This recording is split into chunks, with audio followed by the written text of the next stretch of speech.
지금부터 2021년 춘천국제물포럼의 기후위기와 물 세션을 시작하도록 하겠습니다.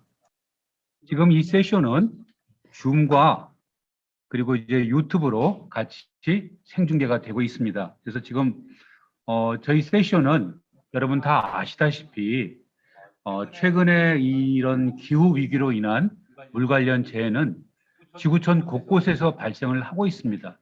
그래서 금년에 우리가 보더라도 아시아 지역이나 유럽이나 미국이나 미주나 이런 곳에서 기록적인 홍수나 또는 가뭄 그리고 폭염이 발생하고 있는데 인력으로 대응이 어려운 그런 규모라고 말씀드릴 수가 있겠습니다.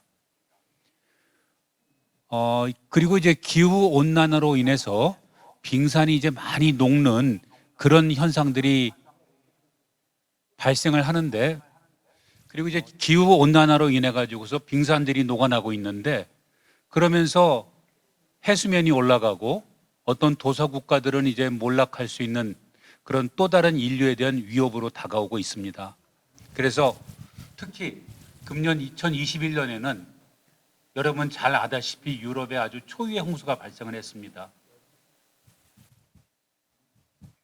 그리고 중국에서도 작년에 이어가지고서 500년, 1000년 빈도의 홍수가 발생을 했고, 미국도 엄청난 홍수가 발생을 했습니다.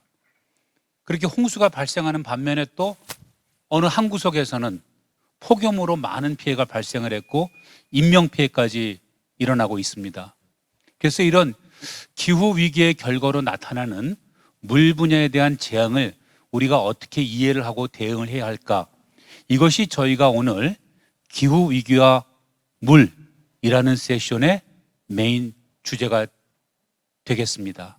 그래서 조금 전에 말씀드린 것처럼 오늘 이 세션은 이렇게 줌과 유튜브로 동시에 저희가 방송이 되고 있는데, 그래서 이제 발표자분들이나 또는 그 토론자분들께서 외부에서 또 해외에서 접속을 하셔서 같이 참여를 해 주실 것입니다. 그래서 지금 현장에 계신 분들은 제가 이 자리에서 소개를 드리고 외부에 계신 분들은 줌을 통해서 인사를 해 주시기 바랍니다.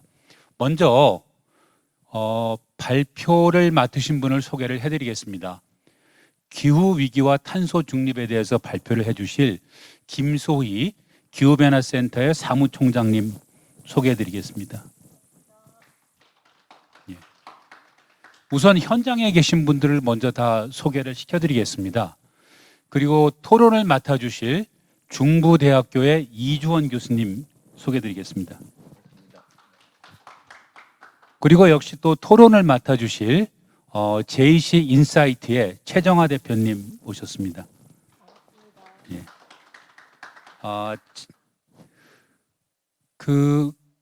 그리고 이제 줌에서 접속을 하고 계신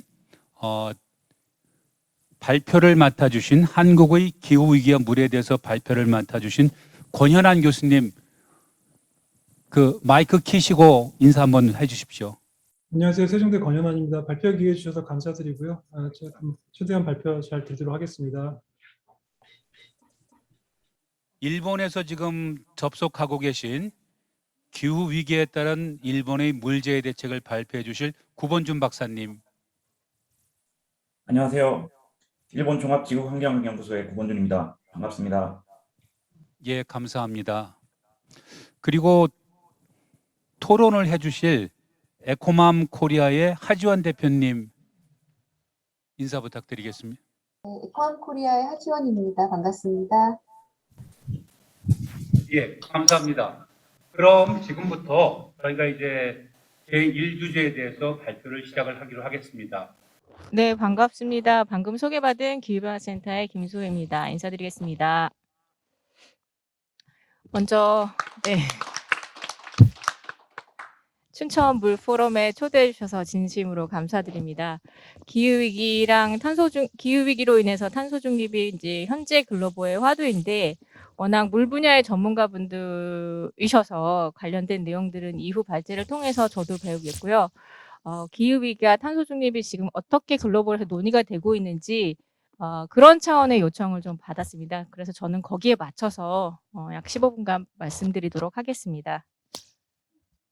네, 첫 번째 현재 기후 위기의 현황 너무 매우 잘 아시겠지만 한번 짚어보겠습니다.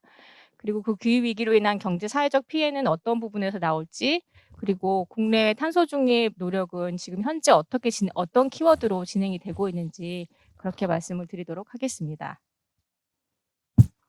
네, 앞서 자장님께서 말씀 주셨는데 기후 위기로 인해서 물 관련된 재난재해는 익히 많이 있고요.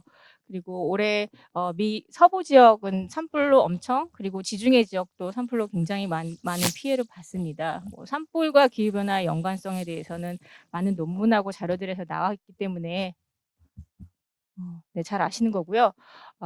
관련돼서 이제 가뭄이나 연결돼서 식량량, 그리고 빙하가 녹음으로써 인해서 이제 물 부족 관련된 이슈들이 계속 있고, 이런 부분에 대해서는 매우 잘 아실 거라고 생각을 합니다. 올 6월에 IPCC 6차 보고서 나왔습니다. 이 데이터가 굉장히 중요한 부분이 뭐냐면 5차 보고서 때는 지구 평균 기온이 0.78도 상승이었는데 6차 보고 때는 1.9도 상승이라는 데이터를 보여줬고요. 그 글로벌에서 이제 지구의 평균 기온을 1.5도에서 1.5도까지 낮추려고 노력을 하고 있는 그런 파리 협약을 통해서 했는데, 그 1.5도를 상승하는 그러니까 연도가 10년 당겨졌습니다. 2050년이었는데 2040년에 우리는 1.5도를 넘길 수도 있다라는 그런 경고를 합니다.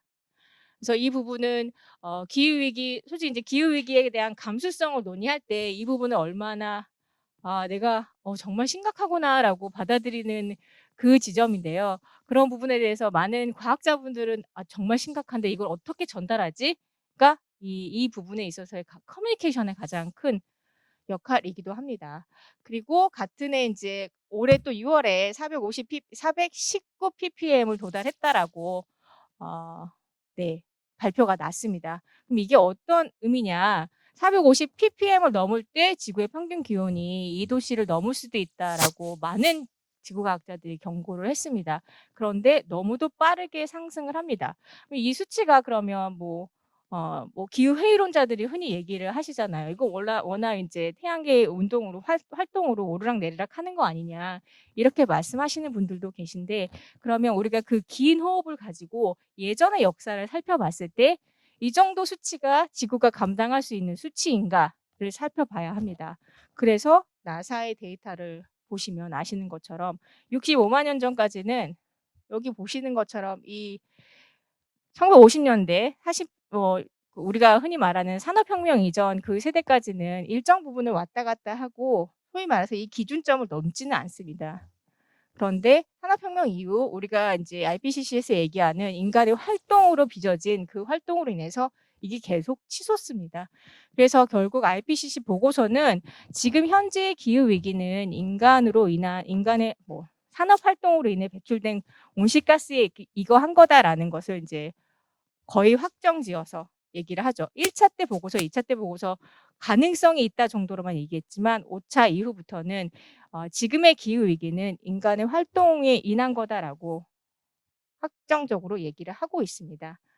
네, 그 6차 평가 보고서는 그래서 지구 온도가 1.5도 상승 시 농업 생태적 가뭄이 더 자주 발생을 하고 가뭄은 성장기 농작물 생산의 생태계 기반에 전반적으로 영향을 미칠 것이다라고, 그러니까 거의 부정적인 데이터 위주로 많이 발표를 하고 있고요.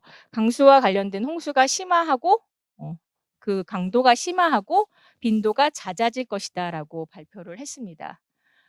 그리고 그 대표 주요 위험으로 이제 바다와 관련된 내용들을 많이 발표하고 있습니다. 그 인류가 배출한 이산화탄소의 24.8%를 현재 바다가 흡수를 하고 있다고 추정이 되는데요. 이 부분이 지금 굉장히 큰 위기에 처해 있다라고 많은 과학자들이 지적을 하고 있습니다.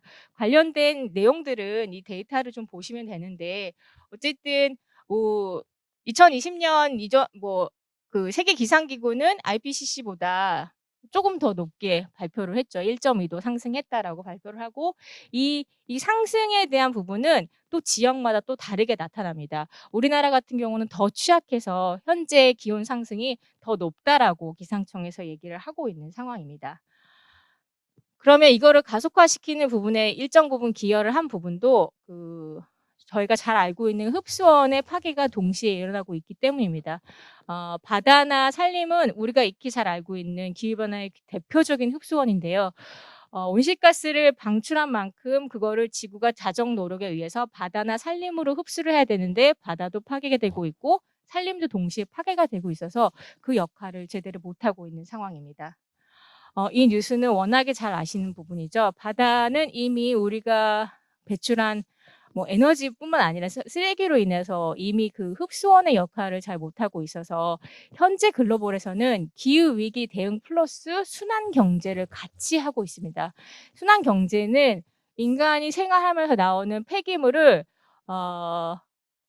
물과 토양에 최대한 하지 말자, 버리지 말자입니다. 그냥 계속 순환해서 쓰고 결국 토양 오염, 해양 오염이 너무 심각해서 이거를 막지 않으면 결과적으로 인간이 기후위기로 인한 그 악순환 플러스 순환경제로 인한 이런 파괴 부분들을 동시에 겪게 되니 이 기후위기 대응에 있어서 순환경제가 굉장히 중요한 한 축으로 지금 현재 자리 잡고 있고 그런 논의도 같이 진행이 되고 있습니다.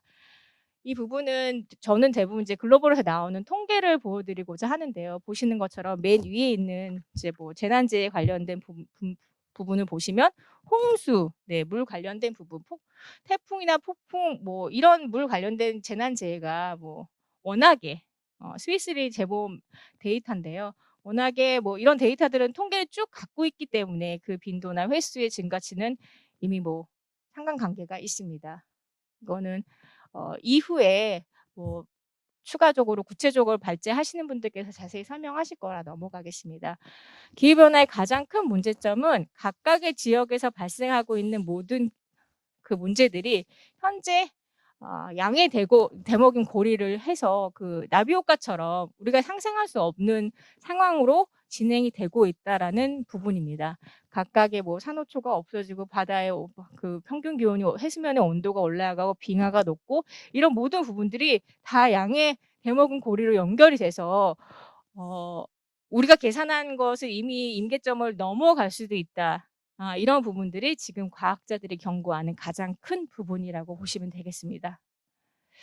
그러면 경제사회적 피해를 어느 정도인가 매년 글로벌의 리더들이 만나서 다보스에서 만나서 논의를 하죠. 본인들이 먹고 사는 거에 있어서 뭐가 가장 큰 리스크일까? 이렇게 할 때 항상 기후변화 대응 실패, 인간에 의한 환경 파괴, 우리가 극심한 기상이변, 결국 기후변화랑 관련된 모든 부분이 우리가 먹고 살고 우리 경제사회의 가장 큰 리스크다라고 계속적으로 얘기를 합니다. 그 부분이 이후 제가 이제 탄소중립과 연결돼서 관련된 몇 가지 트렌드랑도 말씀을 드릴 수 있겠습니다. 그 기후변화 경제 영향 분석을 했을 때 우리나라는 한국 GDP 최악의 경우는 12.8% 정도까지 떨어질 수 있다. 기후 위기에 잘 대응하지 않으면 이런 보고서들도 나오고 있고요. 그래서 결국 그 온실가스를 줄이는 것도 중요하지만 우리가 이 예측 불가능한 이 기상 이변, 재난재해에 어떻게 잘 적응을 해서 이 피해를 축소시킬까 하는 부분도 굉장히 중요한 부분입니다.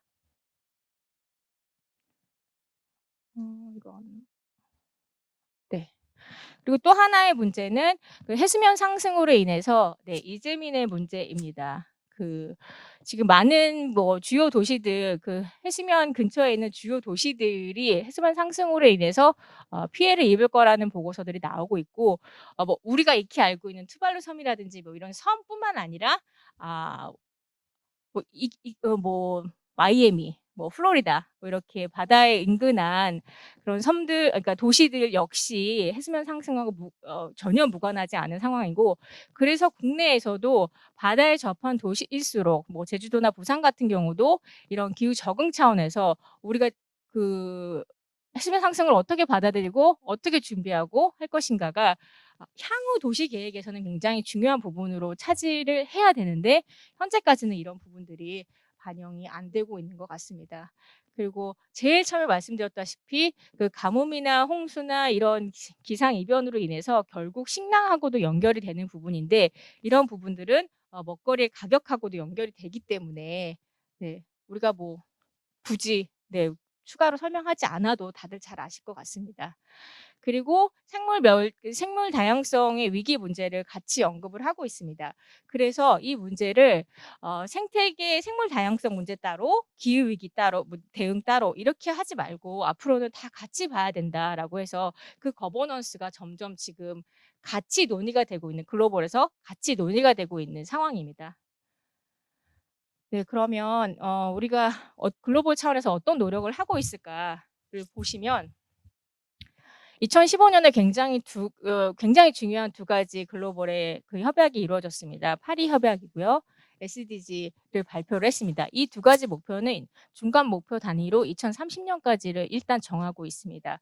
그리고 이 두 가지는 처음에는 이제 기후변화 같은 경우는 선진국만 해당됐었고 뭐 MDG 같은 경우는 정부의 역할만 강조를 했는데 바뀌시는 뭐 파리 협정은 모든 당사자 그러니까 개도국 선진국 할 거 없이 기후에 대응해야 되는 이 포괄적인 걸 강조했고 그 MDG 목표 역시 모든 이해관계자의 참여를 강조했습니다. 결국 정부만 나서서 될 일도 아니고 기업, 지자체, 시민사회 모두가 다 같이 하지 않으면 이 노력을 우리가 원하는 이 사회를 만들어 갈 수 없다라는 거에 일단 합의를 한 부분이 가장 큰 부분입니다.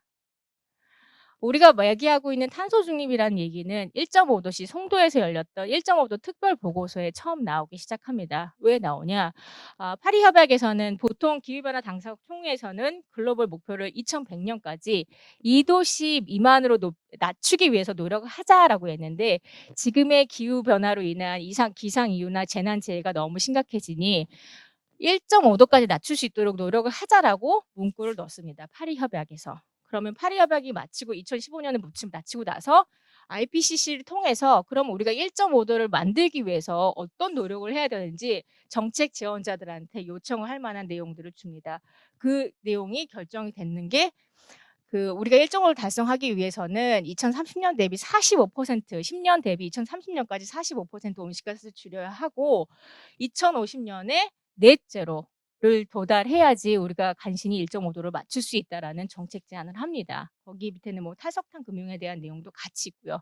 그래서 2018년 이후에 모든 이제 글로벌에 있는 UNFCC 사무총장을 비롯해 탄소 중립, 넷제로. 우리는 넷제로인데 우리는 이제 탄소 중립으로 표현을 했죠.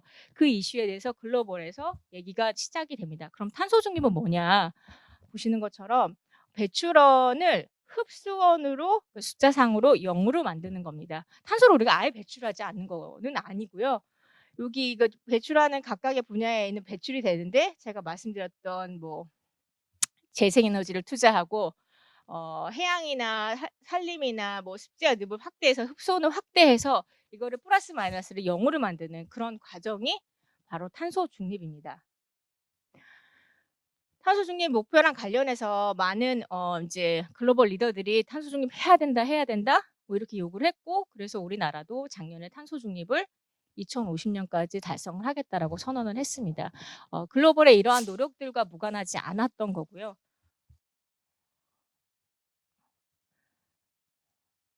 그래서 이 주요국들의 탄소 중립 정책들은 참고하시면 되시겠습니다. 그러면 탄소 중립은 우리한테 어떤 의미냐? 지금 현재 2018년 한국의 1인당 탄소 배출량은 약 12.7톤입니다. 2050년까지 탄소 중립을 달성해야 된다는 것은 1인당 탄소 배출량을 2 내지 3톤으로 줄여야 한다는 걸 의미합니다. 그러면 우리 사회에 얼마나 큰 정말 대변혁이 없으면 우리 탄소 중독 사회에 살고 있는데 그 정도 줄일 수 있는 뭔가 굉장히 다양하고 혁신적이고 창의적인 노력이 필요하다. 이거를 의미하는 겁니다. 거기 관련해서 이제 그 유럽이나 미국이 대표적으로 빌드백 베러라는 기치를 내세웠고 유럽은 그린딜을 내세웁니다. 이거는 결국 코로나나 기후변화로 인해서 경제 위기가 왔는데 우린 다시 자연이나 기후 대응에 투자함으로써 다시 재건을 하겠다. 옛날처럼 회색 부분에 투자해서 성장을 하는 게 아니라 뭔가 기후에 대응하고 환경 부분에 투자함으로써 다시 성장을 하겠다라는 그 움직임이 현재 있고요. 그 움직임에 맞춰서 모든 재원들이 움직이고 있습니다. 그 얘기를 말씀을 드리고 싶은 거고요. 그래서 글로벌에서 크게 세 가지 이슈로 탄소 중립이 논의가 되고 있습니다. 첫 번째, 자연 기반 해법에 대한 논의가 굉장히 급부상하고 있습니다. 이거는 예전에는 산림을 보호하고 해양을 보호하고 한 이슈에 대해서는 인센티브가 많이 부족했습니다. 그런데 탄소 중립을 달성하기 위해서는 이 흡수원을 확충하는 게 너무 중요해지고 흡수원을 확충하는데 어떻게 인센티브를 가져갈 것인가에 대한 고민을 하기 시작했고요. 그래서 자연 기반 해법에 그 온실가스 감축, 그러니까 흡수원으로 통해서 온실가스 감축에 대한 잠재력 부분을 강조를 했고 이러한 사례들을 통해서 인센티브나 정부의 정책으로 반영이 되게끔 하고 있습니다. 이거는 뒤에서 이제 참고를 하시면 되시겠고요. 그리고 가장 중요한 건 오염물질을 배출하는 거에 가격을 부과하겠다. 그전에는 석탄이나 석유나 화석연료 베이스에서 굉장히 많은 인센티브를 줬습니다. 그렇지만 앞으로는 이렇게 하지 않겠다. 그래서 나온 게 지금 많이 논의되고 있는 ESG입니다. 기후변화에 잘 대응하는 기업들한테만 투자를 하겠다. 안 그러면 우리는 기후변화로 인해서 워낙 리스크가 크고 자초자산이 될 것 같으니까 우린 돈을 빼겠다. 그 안에는 온실가스를 감축하는 거, 흡수원을 보존하는 거, 모든 기업의 활동들이 여기에 연관이 돼 있어야지만 우리는 투자를 하겠다라는 그런 원칙에 맞춰서 금융이 움직이고 있습니다. 그래서 지금 기업들이 발등에 불이 떨어진 거고요. 여기서 하고 계시는 이제 많은 물 관리랑 물 치수나 뭐 이런 부분도 기업의 ESG랑 충분히 연관이 되는 부분들이기 때문에 이 글로벌 동향 차원에서 같이 논의를 해주시면 좋겠고, 글로벌 아리백은 그 화석연료 대신에 저탄소 에너지원, 특히 재생에너지에 투자하는 거에 대해서 글로벌 기업들의 이니셔티브입니다. 이 부분이 이제 크게 한 축으로 가고 있는데 수자원공사도 이미 아리백을 선언했는데요. 어쨌든 내가 쓰는 에너지를 재생에너지를 하겠다라는 그런 차원입니다. 다 탄소 중립을 하기 위한 노력의 일환이라고 보시면 되겠습니다. 우리나라의 탄소 중립 시나리오는 최근에 나왔기 때문에 이 자료보다는 최근의 뉴스를 참고하시면 되겠고요. 제가 마지막으로 이제 마무리 차원에서 말씀을 드리면 기후위기에 대응하기 위해서 우리는 2030년, 2050년까지 넷 제로를 달성해야 되는데 그거를 하기 위한 글로벌의 움직임들은 그 탄소의 가격을 부과하는 거, 그리고 ESG를 통해서 기후의 금융들이 그쪽을 투자하게끔 푸시를 하고 있는 거, 그리고 재생에너지를 투자하지 않으면 무역에 수출을 할 수 없는 이런 모든 그 배리어들을 줌으로써 우리가 그쪽으로 달성할 수밖에 없게끔 지금 글로벌의 상황이 가고 있기 때문에 우리의 노력, 온실가스 감축뿐만 아니라 적응도 그쪽 방향으로 생각하고 고민하시고 하셔야 되는 그런 부분들을 이제 말씀드리고 싶습니다. 네, 시간상 여기까지 말씀드리겠습니다. 감사합니다. 예. 김소희 사무총장님 굉장히 감사합니다. 사실 지금부터 이제 주제 2번, 3번, 4번 세 분의 그 발제자분들이 더 남아 계신데요. 그분들이 해주실 내용들은 대부분이 이렇게 기후변화로 인해서 물분에 어떤 임팩트가 오느냐 하는 그런 임팩트 차원입니다. 물 쪽에서 우리가 얘기하는 물 관련 재해라든가 그걸 방지하기 위한 이야기들입니다. 그래서 물에서 이런 결과가 일어나기 전에 과연 지금 기후위기는 어떻게 진행이 되고 있고 그걸 막기 위해서 어떤 노력들이 이루어지고 있는지 또 정책적인 면은 뭐가 있는지 이제 그런 부분들에 대한 말씀을 먼저 듣는 게 저희 순서 같고, 그리고 저희가 이 기후변화에 대한 대응을 추진하기 위한 그런 이해도를 높이는 데 도움이 될 것 같아서 특히 이제 기후변화센터의 그 김소희 사무총장님께 부탁을 드렸습니다. 다음은 한국의 기후 위기와 물이라는 주제로 세종대학교의 권현한 교수님께서 발표를 해주시겠습니다. 권 교수님 부탁드리겠습니다. 예, 감사합니다.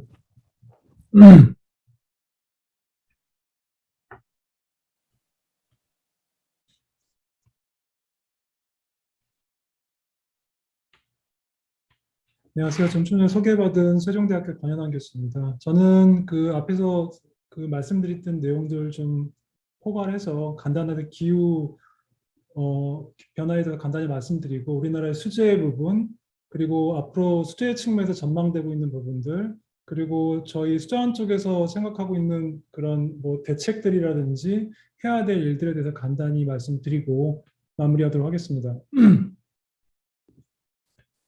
발표 순서는 다음과 같고요.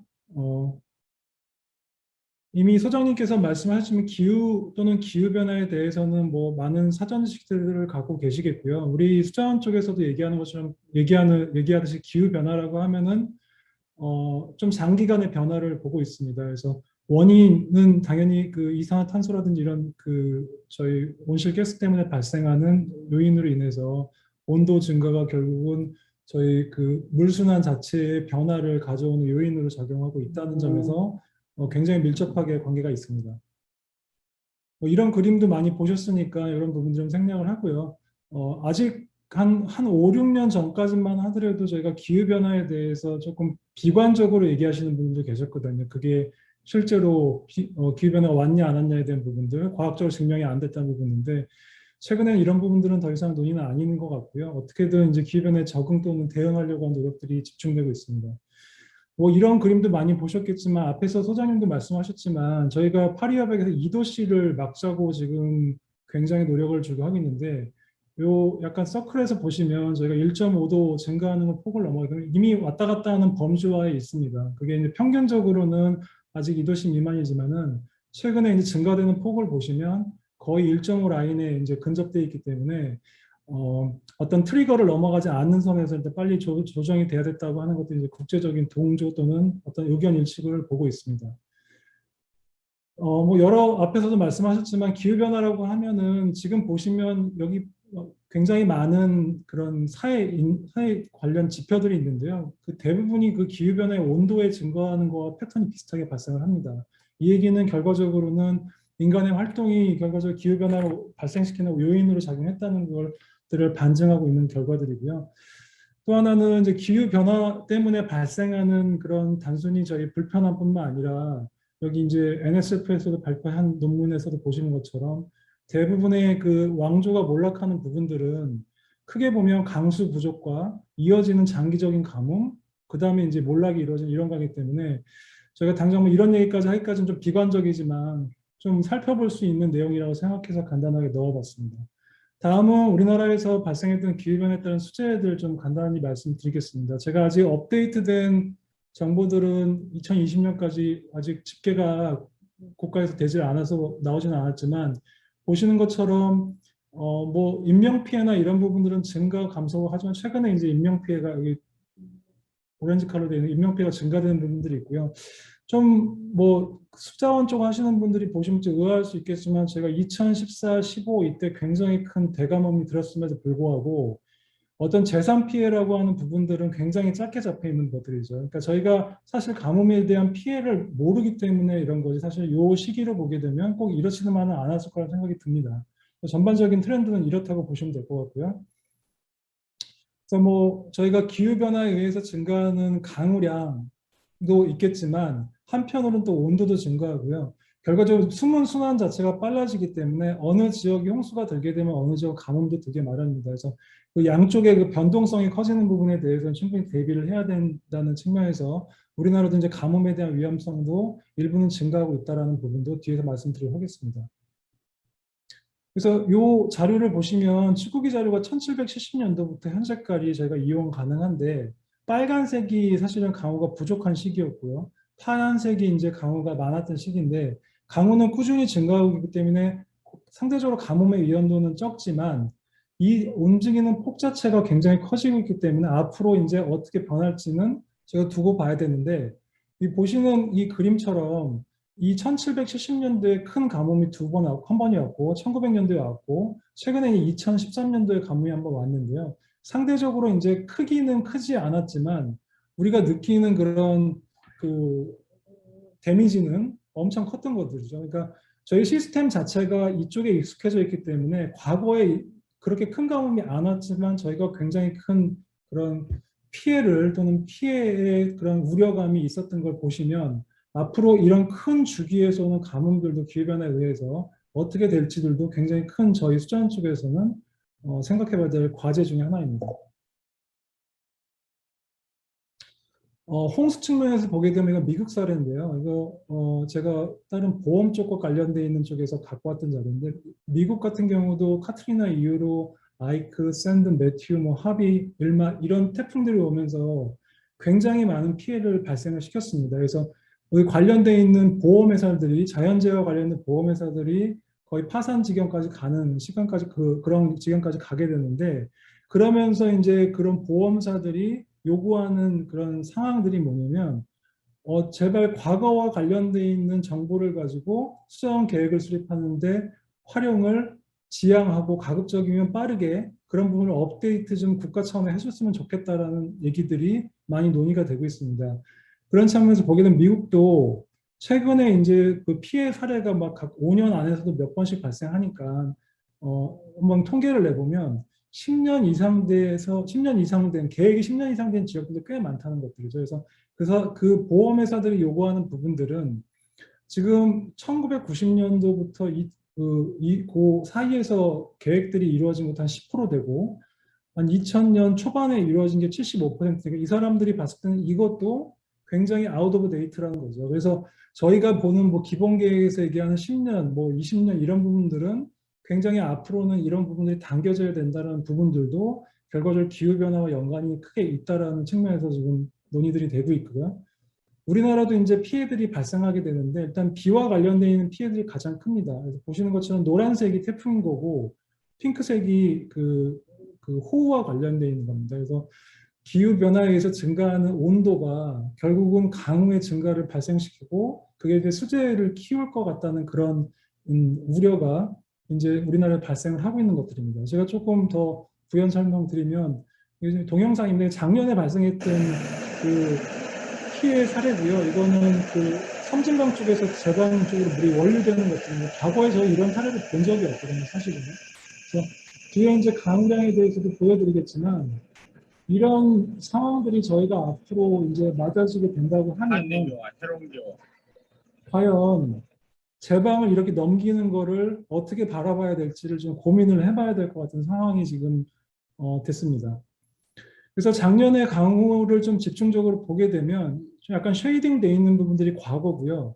이 빨간색으로 돼 있는 게 2020년입니다. 여러 번 뭐 언론을 통해서 들으셨겠지만 그때 저희가 50일 넘는 장마 기간이 발생했는데 그런 기간은 과거에서 보지 못했던 그런 이벤트들이었고 그렇기 때문에 댐이나 이런 수 자원의 관리 측면에서는 굉장히 어려울 수밖에 없는 볼륨이 굉장히 많이 들었기 때문에 과거에 발생했던 강우는 특정 강우 강도가 짧은 시간에 내리고 그치는 그런 경우였다면 작년 같은 경우는 굉장히 긴 가뭄이 연속되면서 특히 댐의 관리 측면에서 굉장히 어려울 수밖에 없던 상황이었습니다.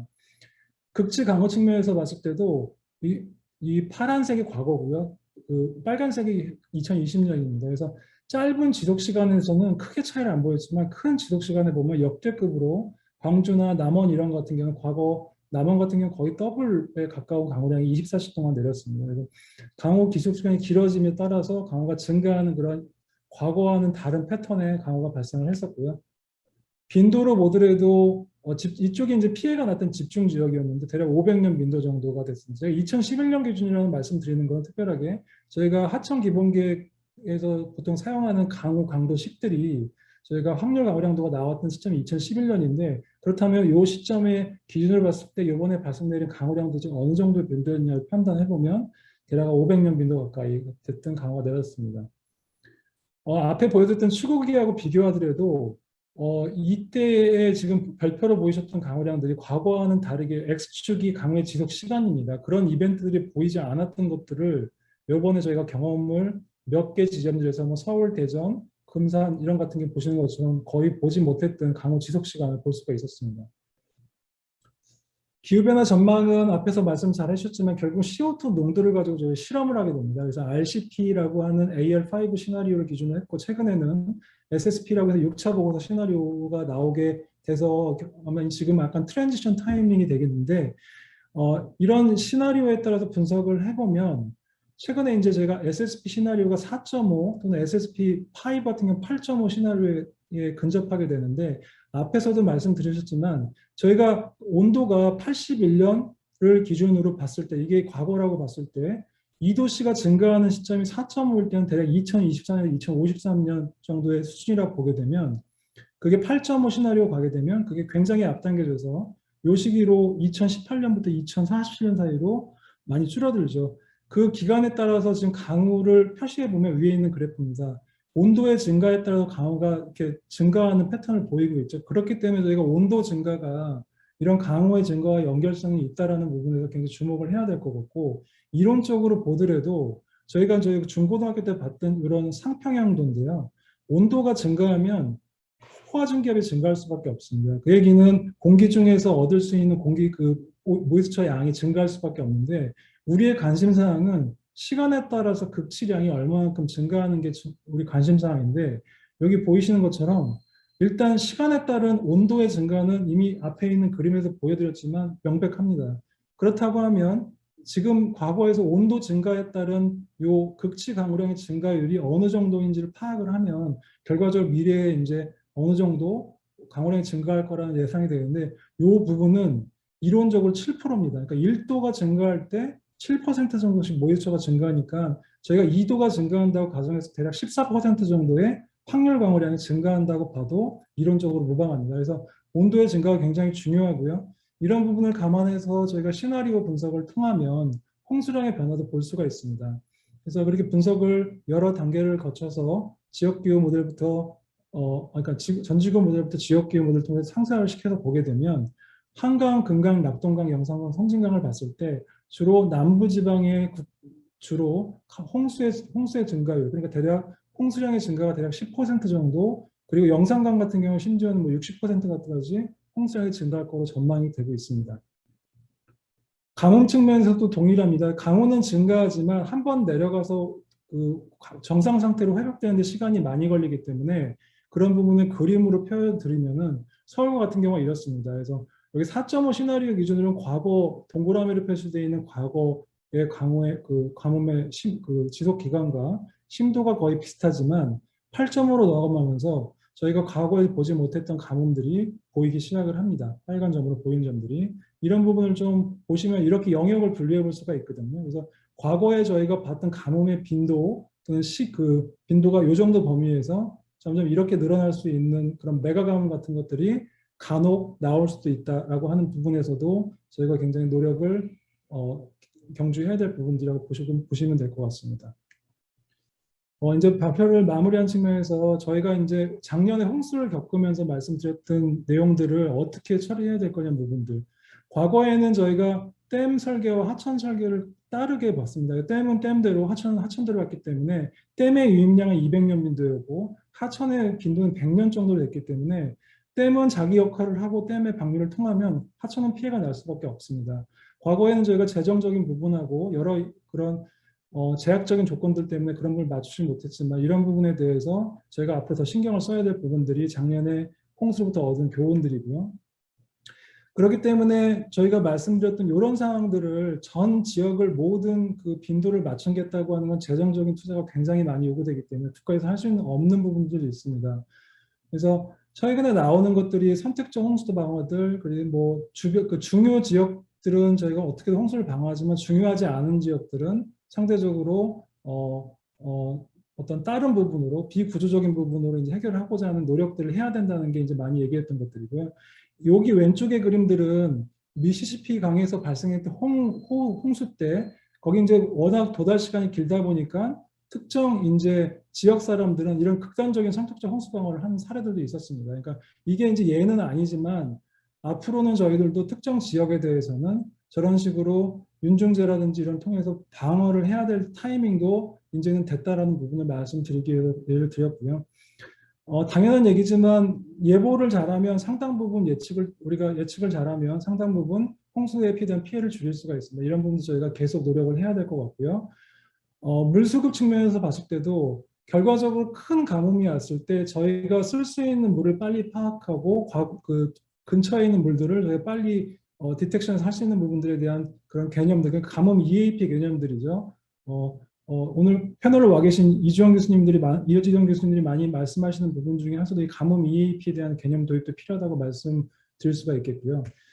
마지막은 저희가 이제 사회 수문학적인 관점에서 봤을 때 과연 이런 홍수가 강우가 증가하는 거에 계속 대비해서 제방만을 쌓아야 될지에 대한 부분들에 대한 논의도 굉장히 많습니다. 그 소셜이라는 부분을 포함해서 그래서 저희가 과연 제방을 쌓는 것이 홍수 위험들을 줄이는 거냐라고 해서 그렇지 않다라고 하는 게 지금의 이제 의견들이고요. 그럼 그것들을 어떻게 해야 되냐는 부분들은 아직 저희가 해야 될 일이 많지만 사례들을 보여드리면 이거는 양재천 사례들입니다. 그래서 과거에 1970년대 때는 제방이 없을 때 사람이 도시가 발달 안 했기 때문에 제방의 높이가 필요 없겠지만 이제 어떤 아파트들 들어서고 주거 지역들이 생기면서 제가 이제 그림을 간단히 보여드리면 이런 식으로 좀 가정을 해보면 1900년대 때에는 예를 들면 삼성역 근처에 그 주거 지역이 없다라고 하면 아마 60년대 넘어가면서 이제 아파트들이 이러면서 이제 점점 주거 지역이 넓어지게 됩니다. 최근에 이제 거의 이제 양재천에 근접해서 모든 사람들이 살게 되는데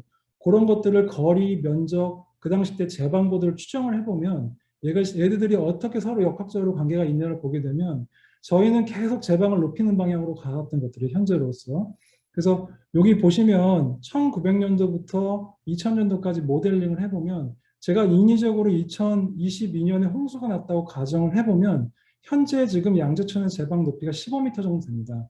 그럼 지금의 관례를 따라가게 되면 앞으로 제방 높이를 25m로 높여야 되는 형태로 되는데 현실적으로 이거는 불가능한 시나리오거든요. 그래서 결과적으로 이런 부분들을 저희가 어떻게 수문학적으로 사회적으로 해결할 수 있는 부분들도 저희가 인문학적으로도 고려해야 될 부분들이고요. 굉장히 좀 아이러니한 부분들은 저희가 제방을 높이게 되면 이게 홍수 위험도입니다. 그러니까 제방의 높임에 따라서 홍수 위험도는 거꾸로 커지게 됩니다. 그러니까 한 번 피해가 나게 되면 그 피해된 데미지는 점점 커지기 때문에 이런 부분들을 잘 조절을 해야 될 필요가 있다고 지금 논의들이 되고 있습니다. 그래서 제가 오늘 발표드릴 내용들은 다 말씀드렸고요. 좋은 의견 주시면 제가 반영하도록 하겠습니다. 감사합니다. 감사합니다. 아주 좋은 말씀 감사드리고요. 다음은 저희가 순서로 보면은 K-워터의 이제 박상량 박사님이 아시아의 기후 위기와 물에 대해서 설명을 해주실 텐데 박 박사님 갑작스런 이제 해외 출장을 가시게 되는 바람에 제가 영상을 따로 받아놨습니다. 그래서 영상으로 하는 거는 제일 마지막으로 돌리고 구본준 박사님 지금 준비되어 계시면은 구본준 박사님께 다음 발표를 먼저 요청을 드렸으면 합니다. 네, 화면 잘 보이시나요? 네, 안녕하세요. 반갑습니다. 방금 소개받은 그 일본 교토 종합지구 환경학 연구소의 구본준이라고 합니다. 저는 오늘 그 기후변화, 지구 온난화에 따른 일본의 물 재해와 그에 대한 일본 내 논의 그리고 그 추진되고 있는 대책들을 간단히 소개하고자 합니다. 먼저 잘 아시다시피 일본 국토가 기후변화에 굉장히 취약합니다. 그 국토 모양이 이렇게 남북으로 2000km 정도 가늘고 길게 이어져 있고요. 그 4개의 큰 섬 그리고 이들 주변에 산재한 그 작은 섬들로 구성되어 있습니다. 그 청량산맥이라고 해서 이쪽 그 나고야 지역에 있는 그 일본의 알프스라고 불리우는 그 아카이시 산맥이 있는데요. 그쪽은 이제 해발 고도가 높고 산지가 험하고 또 특정 방향으로 길게 발달되어 있기 때문에 그 산맥을 경계로 양쪽 지역 간의 그 교통에 장애가 되고 기후와 풍습이 달라집니다. 이 산맥을 중심으로 일본 기후가 동과 서로 나누어집니다. 그래서 다들 아시다시피 뭐 일본의 관동지방, 관서지방 이렇게 동서로 불리는데요. 네. 또 이에 맞춰서 또 구조선이 형성되어 있는데요. 이 중앙 구조선이 이토이가와 시즈오카 구조선이라고 불리는데 그 방금 말씀드린 그 청량산맥, 일본의 알프스하고 거의 비슷하게 위치하고 있습니다. 그래서 이것을 경계로 일본의 생태계가 크게 달라지고 방금 말씀드렸듯이 동측을 그 관동지방, 서쪽을 관서지방이라고 불리고 있습니다. 또한 그 지방 특징으로서는 그 연약 지방, 대부분 일본의 대도시들이 연약 지방인데요. 그 연약 지방이란 도로, 제방, 건축물 등 그 각종 상부 구조물의 하중을 충분히 지지할 수 없는 기반을 말하고 있습니다. 또 아시다시피 일본 뭐 태풍이나 지진이나 자연재해가 많이 발생하는데 최근에도 그 일본 동쪽의 그 관동 지방에서 굉장히 그 뭐 다들 뭐 말하기로는 그 동일본 지진 이후로 좀 가장 크게 흔들렸던 지진이라고 얘기하는데 뭐 예, 그 관동 지방에서 제가 살고 있는 지방에서는 뭐 별로 지진을 못 느끼고 있는데 그 관동 지방에는 이렇게 뭐 하루가 멀다 하고 뭐 지진이 발생하고 있습니다. 기후는 그 몬순 아시아 동쪽 끝이고 집중호우 그리고 태풍 위협 그리고 하천 경사가 급하고요. 여기 사진에서 보시다시피 왼쪽 사진에 보시면 이게 그 일본의 지리 지도인데요.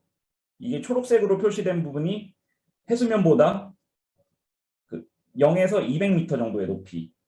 굉장히 대부분 그 지역들이 해수면보다 그렇게 높진 않죠. 0에서 200m면은. 네. 그리고 도쿄 전체 도시 면적의 한 20% 정도가 해수면보다 낮은 상태에서 시간당 그 50mm 이상의 폭우가 수시로 쏟아진다. 그래서 이 우측에 또 보시면은 홍수시에 하천 수위가 낮고요. 이 면적이 약 10% 토지 그리고 이곳에 약 50% 인구가 살고 있고 또 75%의 자산이 포함되어 있다고 얘기를 하고 있습니다.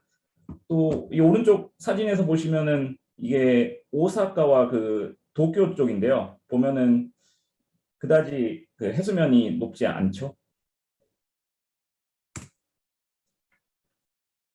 다음으로는 그 아까 김소희 사무총장님이 뭐 그 IPC 보고서 6차 보고서를 가지고서 그게 뭐 기온 상승이나 그 강수량 변화 이런 것들 좀 설명해 주셨는데요. 저는 이 일본의 그 IPCC 이건 5차 보고서를 기준으로 해서 나온 그 일본 내 상황들을 설명하는 그림들과 설명입니다. 그래서 첫 번째로 이 좌측 아래에 보시면 이게 일본의 연평균 기온 1981년부터 2010년 평균으로부터의 차이를 나타낸 거고요. 여기서 보시는 그 검정색 선이 각 해 평균 기온 기준치로부터 차이, 그리고 파란색 선은 그 차이의 5년 이동 평균을 나타내는 것이고, 빨간색 선은 그 장기적인 그 기온 상승 추세를 나타내고 있습니다. 보시다시피 일본의 평균 기온이 잠시만요. 네, 뭐 이러한 비율로 1.15도씨의 비율로 상승을 하고 있고요. 또 오른쪽 하단에 보시면은 이것은 그 국내 51개 지점에서의 일본 국내 51개 지점에서의 염 강수량 편차. 이 편차는 기준치에 대한 편차인데요.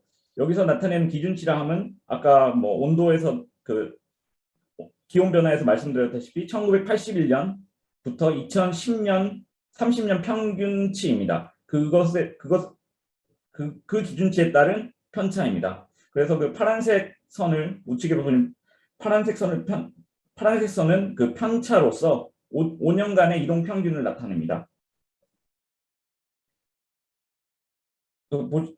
보시다시피 1998년 통계 작성 이후로 매년 강수량 변동이 증가하고 있다고 하고 있습니다. 또한 그 변동폭 또한 점차 커지는 추세입니다.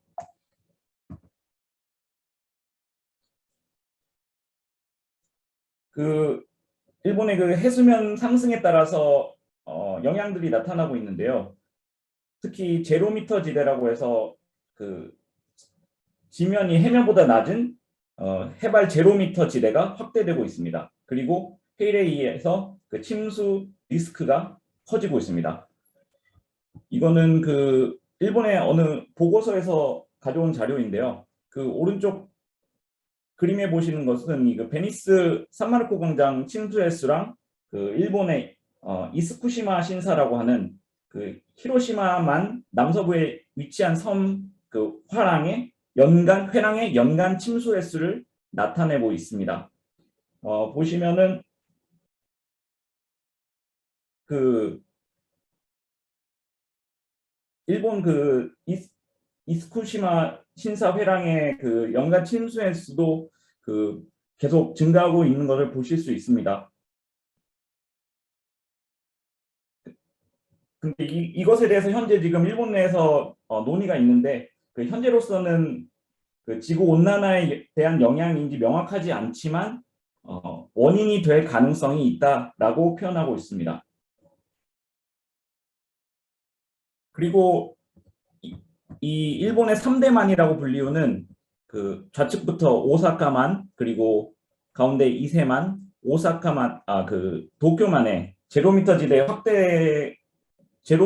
확대되고 있는 모습을 보실 수 있는데요. 그 보시다시피 그 해일에 의한 수해 위험 지역이 확대되고 있음을 보실 수 있습니다. 이 그림은 해수면이 1m 상승했을 경우에 그 제로미터 지대 면적을 나타내는 그림입니다.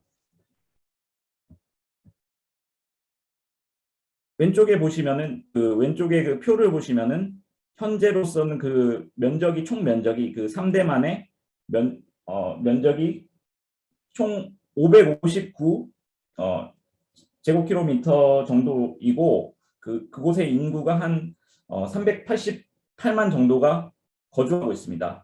그런데 이것이 해수면이 1m 상승했을 경우에 그 면적은 861km 제곱으로 늘어나고 그 영향을 받는 인구의 수도 576만 명으로 늘어나서 한 1.5배 정도 확대될 것으로 전망되고 있습니다.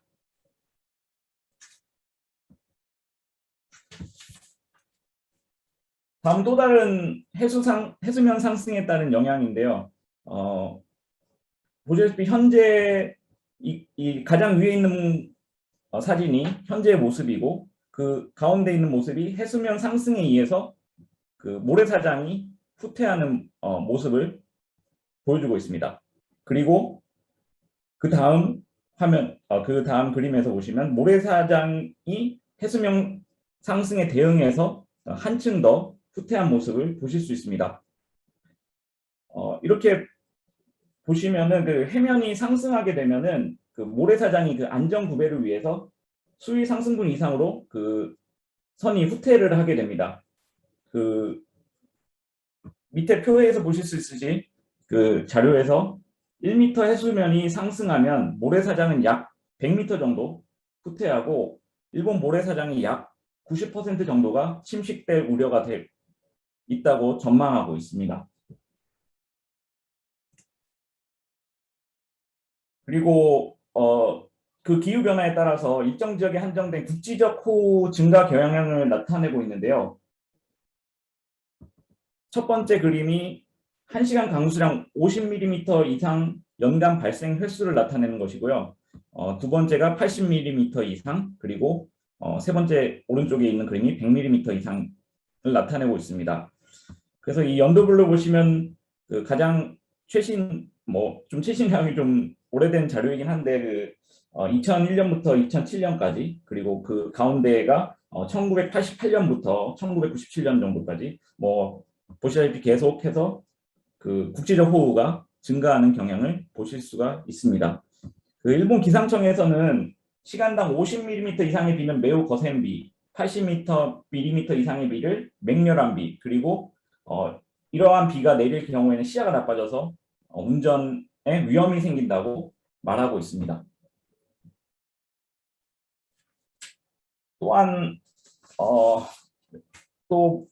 국지적인 호우뿐만이 아니라 집중호우 또한 증가하는 추세인데요. 일강수량은 100mm 이상, 200mm 이상 모두에서 유의한 증가를 보여주고 있습니다. 좌측의 그림이 일강수량 100mm 이상 일수이고요. 우측의 그림이 일강수량 200mm 이상의 일수입니다. 그리고 그 그래프 세로축에 보시면 연간 합계 일수를 나타내고 있고요. 이건 가는 선 보시면은 뭐 이게 상하로 이렇게 왔다 갔다 하는 거는 이게 연간 값이고, 그리고 이 굵은 선 가운데로 이렇게 가는 이 선이 그 11년 이동 평균치를 나타내는 것입니다. 뭐 올해도 그렇고 최근에 일본에서 그 태풍과 그 집중호우에 따른 수해랑 토사재가 많이 발생하고 있는데요. 그 제가 몇 가지 이제 이것 중에서 몇 가지를 좀 소개해 드리려고 합니다. 그래서 여기 4번 그림을 보시면 이게 지도로 이렇게 매치가 되는데요. 그 4번 그 칸토 2015년 9월 칸토랑 토호쿠 지방에 내린 집중호우에서는 그 18호 태풍에서 변한 저기압 쪽으로 습한 공기가 계속 유입이 되면서 간토 지방은 600mm, 그리고 토호쿠 지방은 500mm가 넘는 그 다수의 선형 강수대에 의해서 이러한 역대급 강수량이 발생했습니다. 이건 그 평년 그 9월 월 평균 강수량의 2배 이상이었는데요. 특히 그 대부분의 지역에서 24시간 강수량이 역대 최고치를 기록했습니다. 그 결과 그 여기에 그 그림에서 보시던 그 기누강이 제방이 무너져서 가옥이 붕괴되거나 휩쓸려 갔고, 홍수가 광범위하고 장기간 지속됐습니다. 여기에 더해서 대피가 늦어지면서 수많은 사람들이 고립되고 그 최근 수해에선 없었던 유례 없던 일이 발생했습니다. 그리고 바로 이어서 2016년에는 그 태풍이 토호쿠 지역과 그 홋카이도 지역을 잇따라 강타했는데요. 그 그림에서 5번 보시면 되겠습니다. 그 지역입니다. 그 일본 기상청 통계가 그 시작된 이래로 처음 연간 3개의 태풍이 그 홋카이도 지역에 잇따라 상륙해서 그 중에서 1개의 태풍이 태평양 쪽에서 토호쿠 지역으로 상륙했습니다. 그래서 그 중소 하천을 중심으로 제방 붕괴 피해가 발생했고, 산간 벽지 요양시설 주민들은 대피를 좀 하도록 그렇게 지시가 내려졌습니다. 또 다음으로는 2018년 그 보시면은 그럼 먼저 여기를 먼저 말씀드릴게요. 서부로 그 2018년 7월 호우에서 그 오다가와강 침수 피해라고 되어 있는데 보시겠는데요. 이게 오카야마현에서 발생한 그 집중호우인데 2018년 7월에 그 집중호우로 일본 서부를 중심으로 전국에서 사상 최대 강수량을 기록했습니다. 이로 인해서 강 내륙수로 산사태 등이 광범위하고 동시다발적으로 발생했습니다.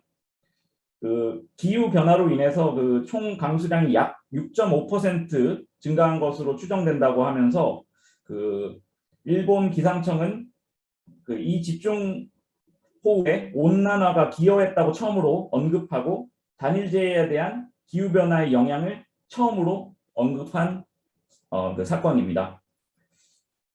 그리고 비교적 또 최근 2018년 태풍 21호 고베항 로쿠 아일랜드 침수 피해, 또 여기를 보시면 그 2018년 태풍 21호 태풍은 박사님. 오사카만에서 사상 최고 수위를 기록했고, 폭풍 해일로 인해서 그 간사이 국제공항 박사님, 저희가 시간상 한 3분 정도로 3분 이내로 좀 마무리 부탁드리겠습니다. 저 발표 그런가요? 예, 3분 정도만 더 시간을 드리겠습니다. 네. 예. 알겠습니다. 감사합니다.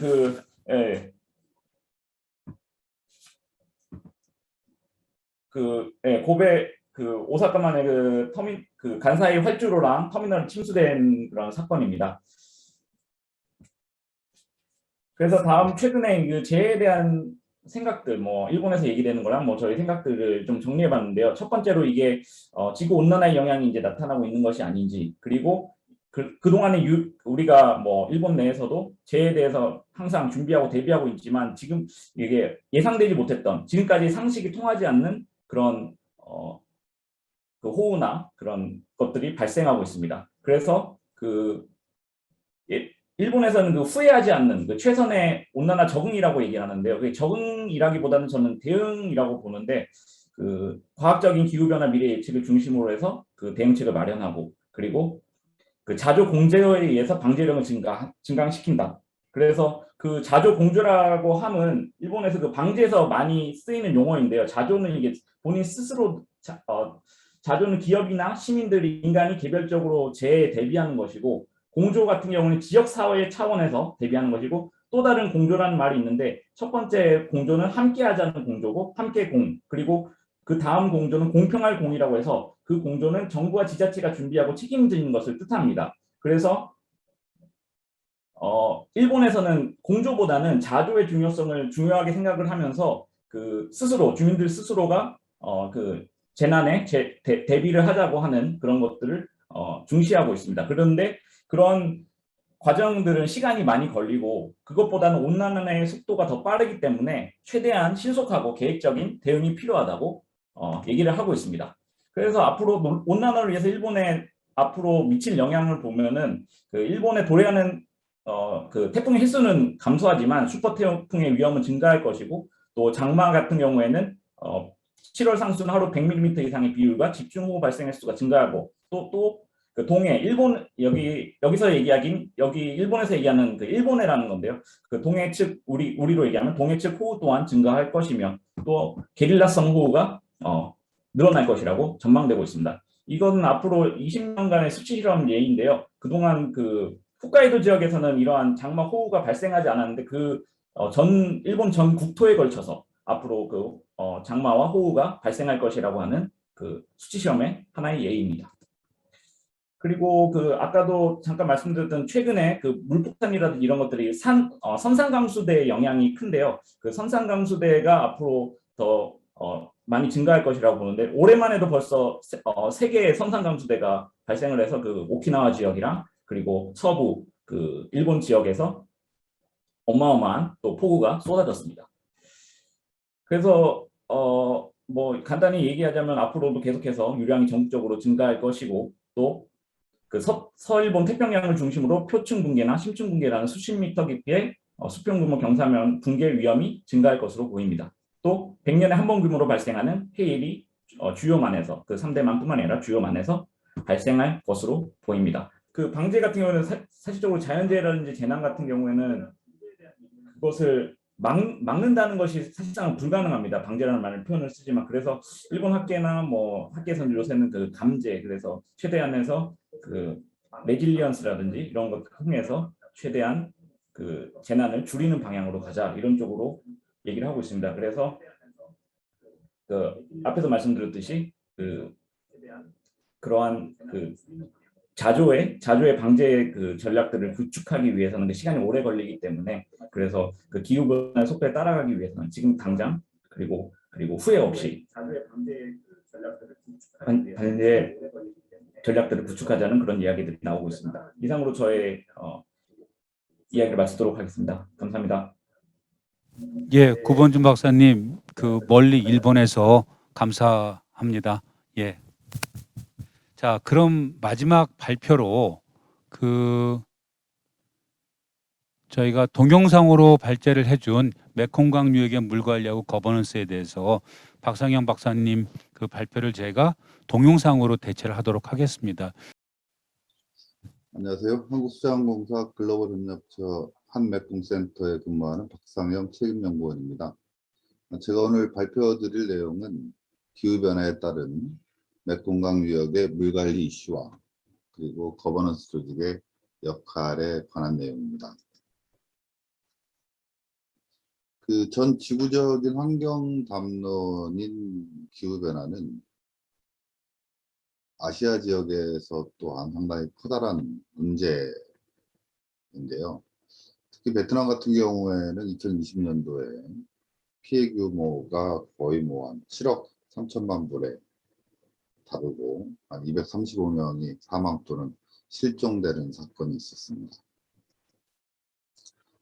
그 아시아 지역, 특히 그 아세안으로 대표되는 그 아시아 지역의 그 기후 문제는 상당히 좀 심각한데요.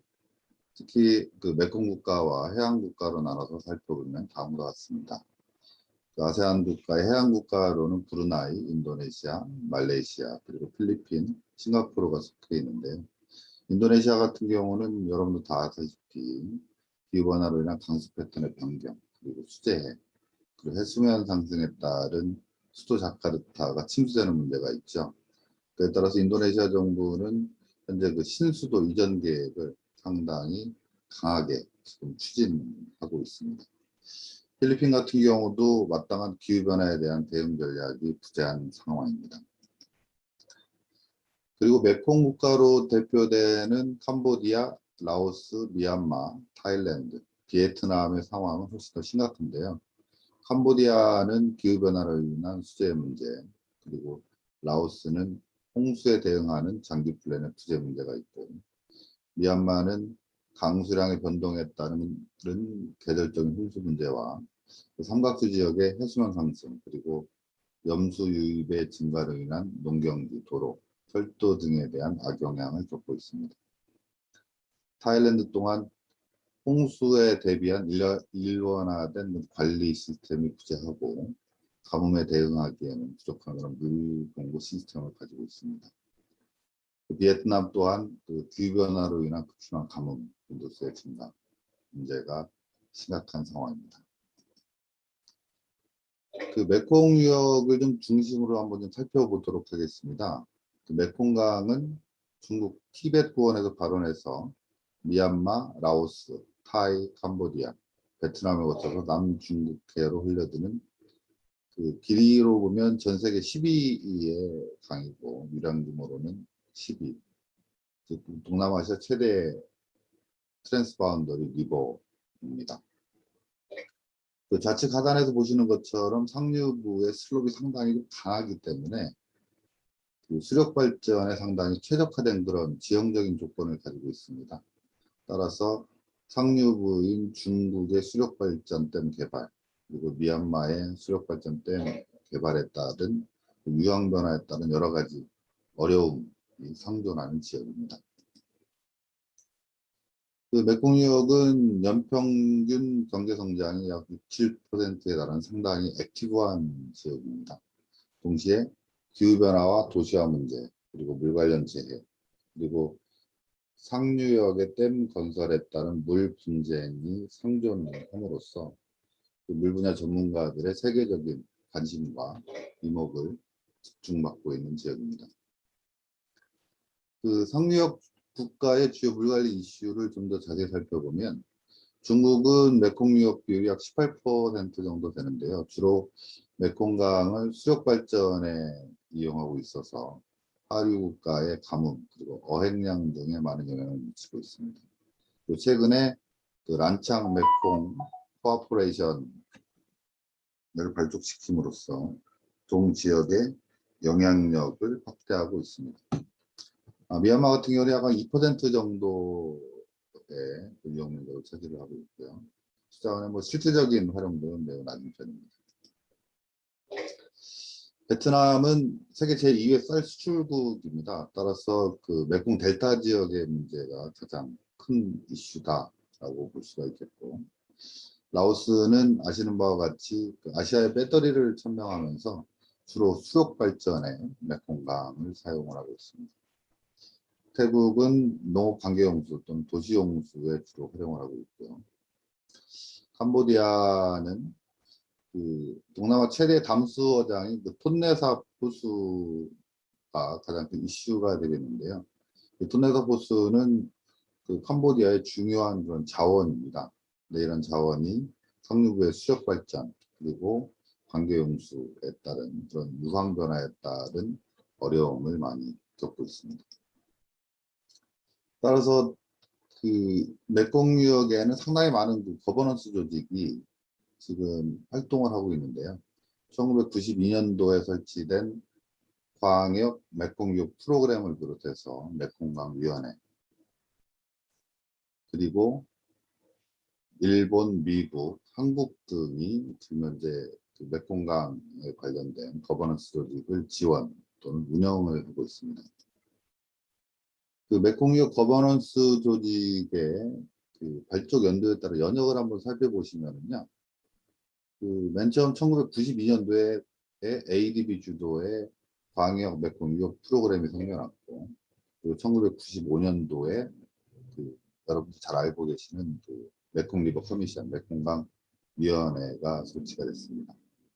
그리고 그 이후로 메콩 연구소, 메콩 인스튜트, 그리고 아세안 메콩 유역 개발 협력, 그리고 캄보디아, 라오스, 베트남 개발 삼각 지역 등이 출범을 했고요.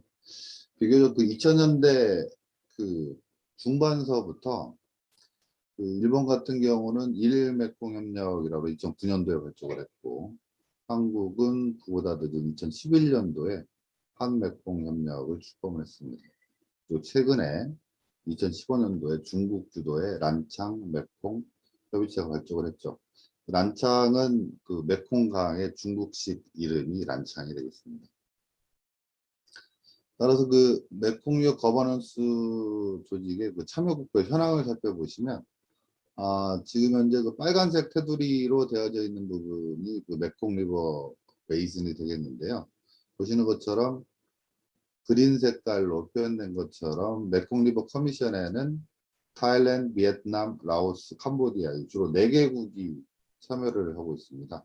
여기 뭐 메콩 ROK 코퍼레이션도 마찬가지고요.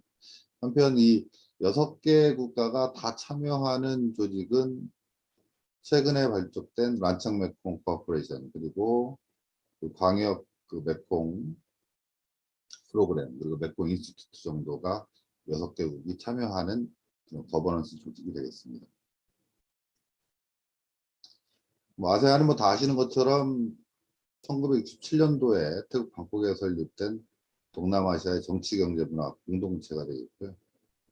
매년 11월 달에 정상회의를 치르고 있고, 10개국이 참여하고 있으면서 그 10개국의 만장일치제로 주요 의사결정을 하고 있습니다. 한편 그 아세안의 그 환경 분야의 그 워킹 그룹이 총 한 현재 지금 한 7개 정도의 워킹 그룹이 지금 활동을 하고 있고, 클라이밋 체인지라든지 그리고 워터 리소스 매니지먼트 쪽에 그 워킹 그룹이 상당히 활발하게 활동하고 있는 것을 볼 수가 있겠습니다. MRC입니다. MRC는 그 하류 국가죠. 라오스, 태국, 캄보디아, 베트남 정식 회원국으로 참여를 하고 있고, 중국과 미얀마는 정식 회원국이 아닌 그 다이얼로그 파트너, 대화 상대국으로 제한적으로 참여를 하고 있습니다. 그 외에 ADB 주도의 광역 메콩 유역 프로그램이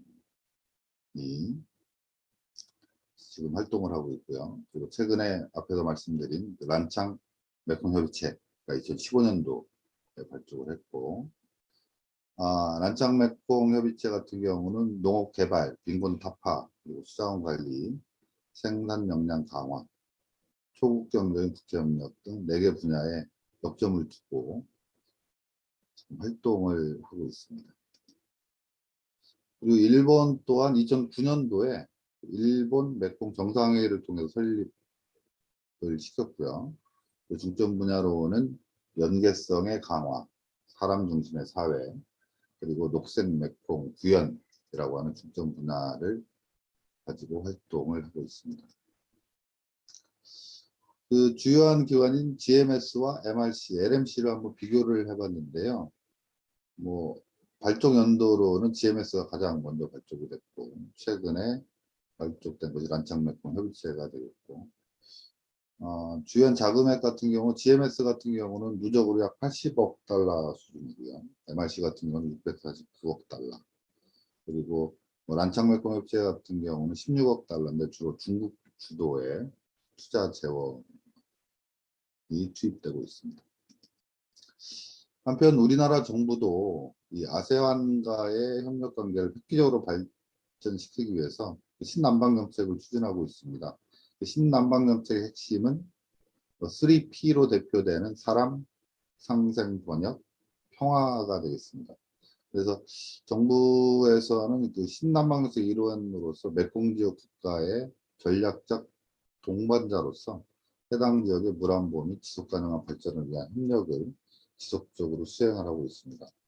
이러한 협력 사업의 일환으로 지난 2019년도에 부산에서 그 한메콩 정상회의가 개최되었는데요.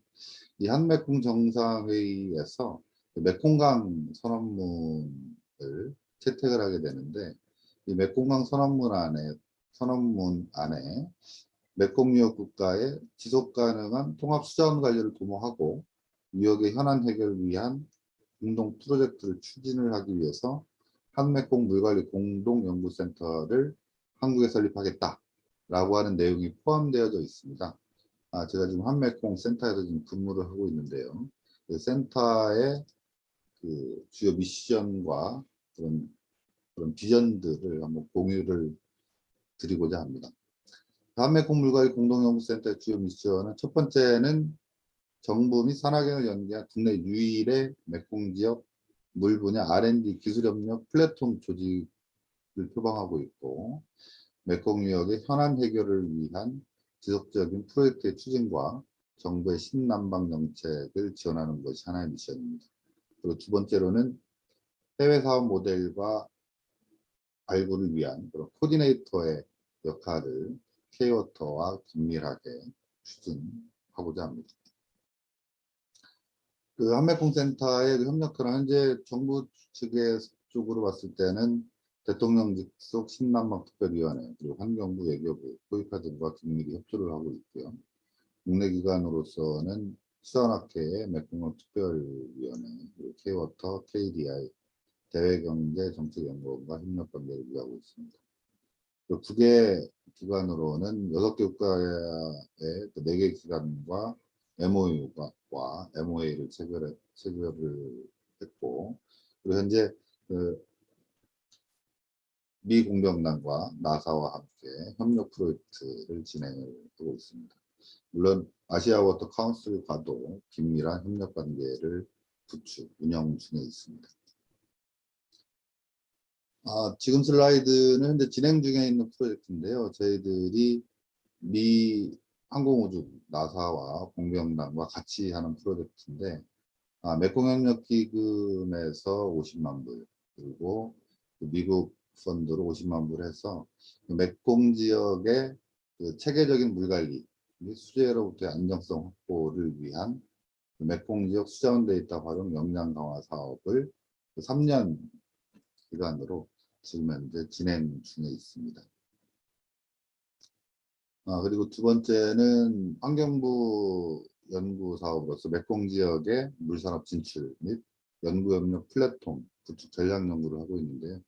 이 연구를 통해서 메콩 지역의 어떤 협의체라든가 주요 공여국과 메콩 지역의 협의체 간 관계, 그리고 그 메콩 지역의 현재 국가별, 분야별 현안 분석 및 향후 전망을 제시를 하고, 궁극적으로서는 그 한메콩 물관리 공동연구센터의 중장기 운영 비전과 전략을 도출하는 연구가 되겠습니다. 네, 지금까지 메콩 지역에 좀 포커스를 맞춰서 기후변화에 대응한 여러 가지 물 관련 이슈들을 설명을 드렸고요.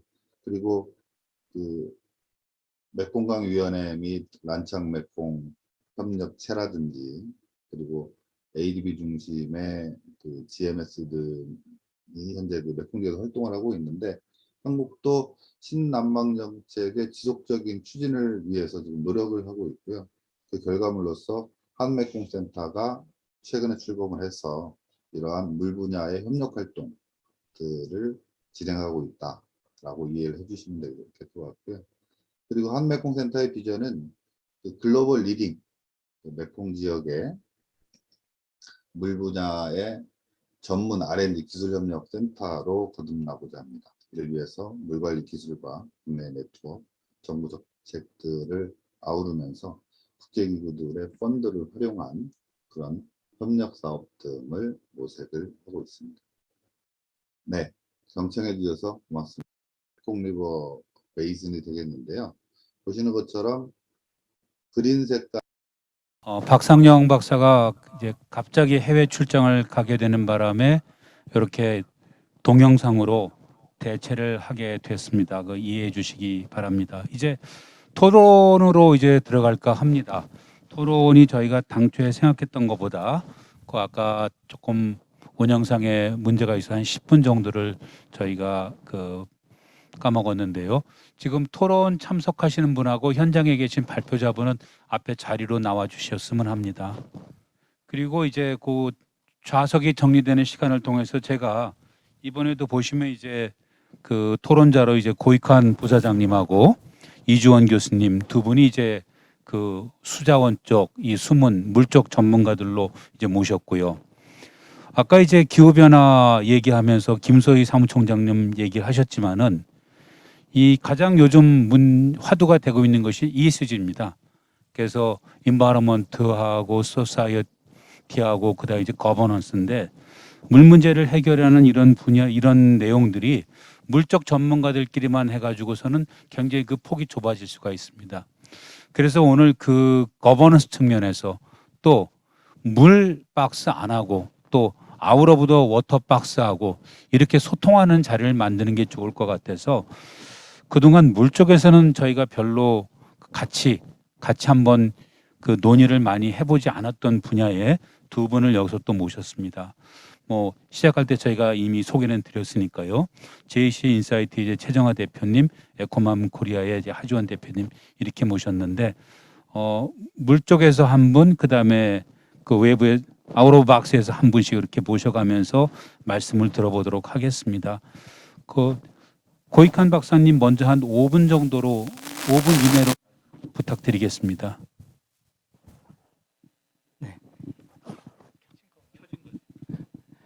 예, 안녕하십니까. 저는 유신 엔지니어링의 고익환 부사장입니다.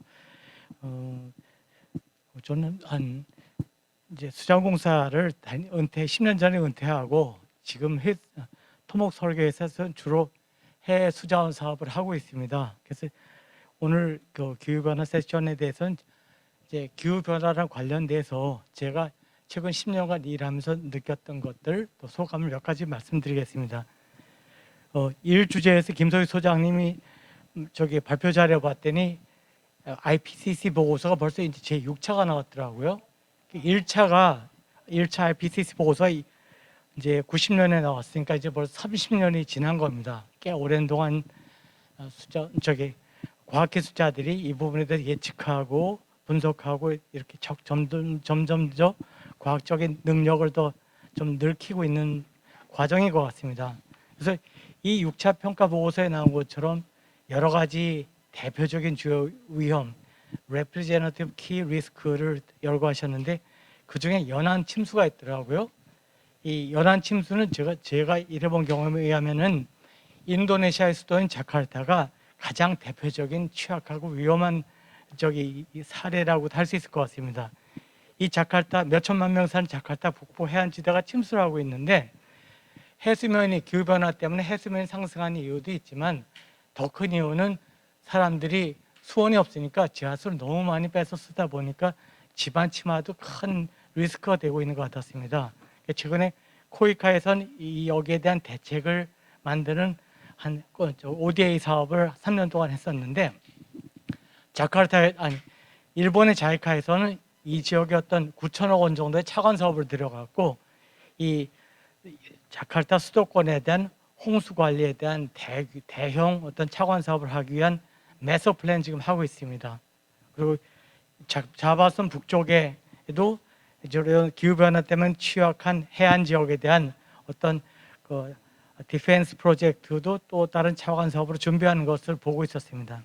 근데 국제기구나 OECD는 결국 우려하는 것이 과연 이렇게 가다가 워터, 푸드, 에너지, 세큐리티 넥서스가 과연 우리가 감당할 수가 있겠는가? 앞으로 이 21세기에 이 문제의 중심에도 클라이밋 리스크가 가장 큰 복병으로 있거든요.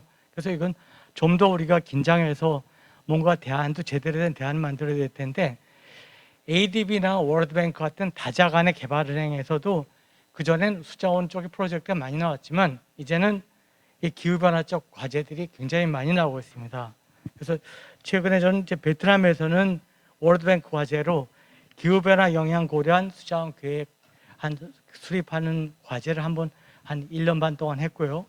그다음에 메콩 델타 쪽에서 아까 박상영 박사가 발표를 했지만 그쪽에서 기후변화를 고려할 때 과연 하천의 수로 구조물 설계나 관리 지침을 어떻게 업데이트나 업그레이드 해야 될 것인가를 미션에 과제를 해봤는데 과제 기간도 짧았고 쓸 수 있는 데이터가 되게 한정된 상황에서는 그 과제가 참 어려웠다는 느낌이 들었습니다.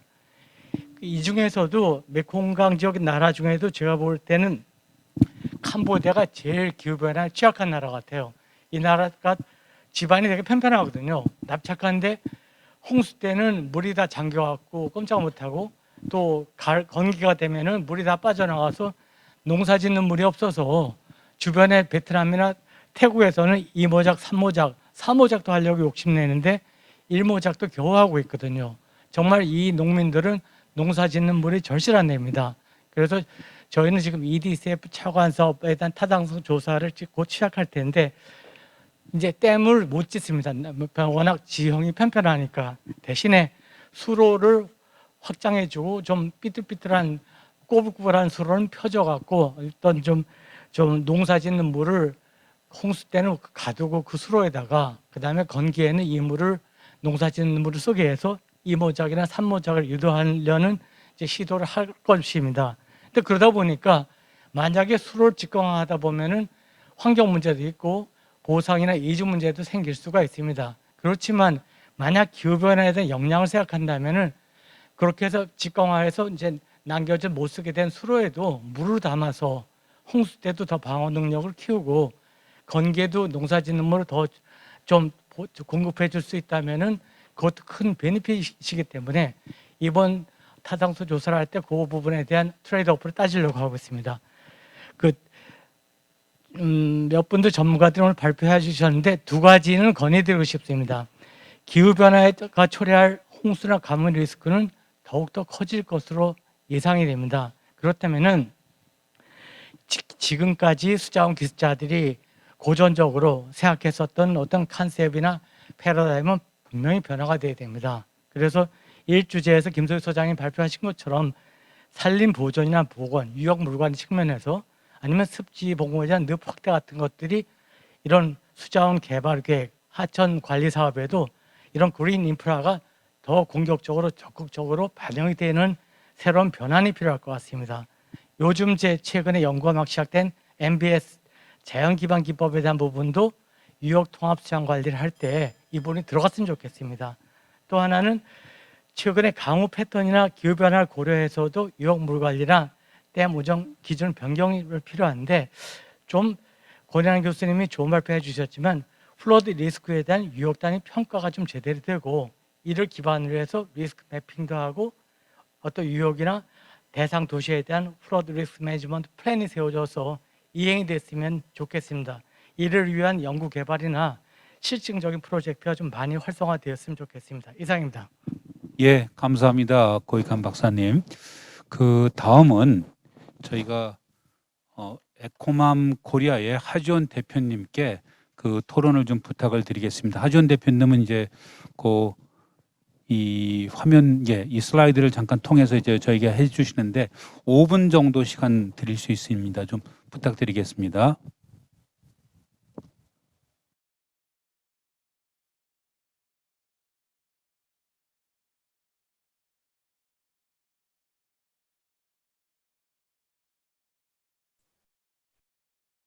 화면 보이시죠? 네, 저는 이제 앞에서 설명들을 많이 잘 들었고요. 많은 공부가 돼서 되게 좋았습니다. 사실 우리 삶에서 물이 너무나 안 보이시나요, 화면?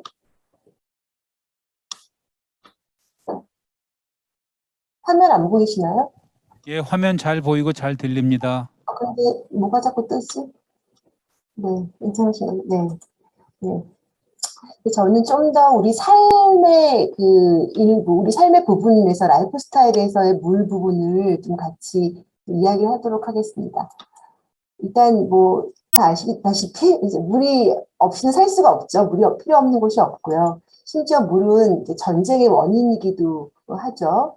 그래서 지금 이제 지구의 이 물이 어떻게 줄일 수 있을까에 대한 것이 사실은 굉장히 많은 나라들의 문제고, 조금 전에도 이제 발표하실 때 여러 그런 나라들에서 가뭄이나 홍수 등으로 계속 물 부족에 대한 문제들이 이제 야기될 거라고 얘기를 하고 있는데, 과연 이 부분에 대해서 우리는 어떤 준비를 하고 있는지에 대한 좀 생각을 해보고 싶었습니다.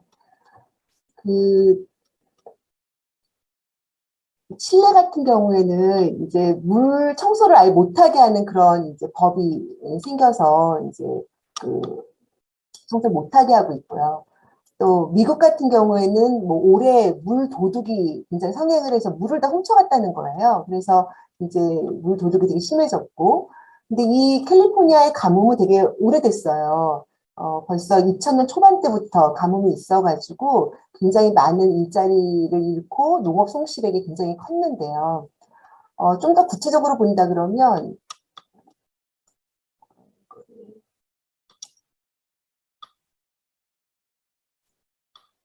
좀 더 구체적으로 본다 그러면은 일단 되게 구체적인 내용들이 많아요. 캘리포니아는 거리에 뭐 미화형 잔디 물도 못 주게 하고, 뭐 농장의 물 사용량도 줄이고, 그 다음에 그 골프장이나 묘지의 잔디밭도 그 물 안 쓰는 걸 다 바꾸라고 하고, 그 다음에 물 요금에 따른 차등, 우리는 지금 전기에 대한 누진제만 하고 있는데 물에 대한 누진제도 적용하고 있고요.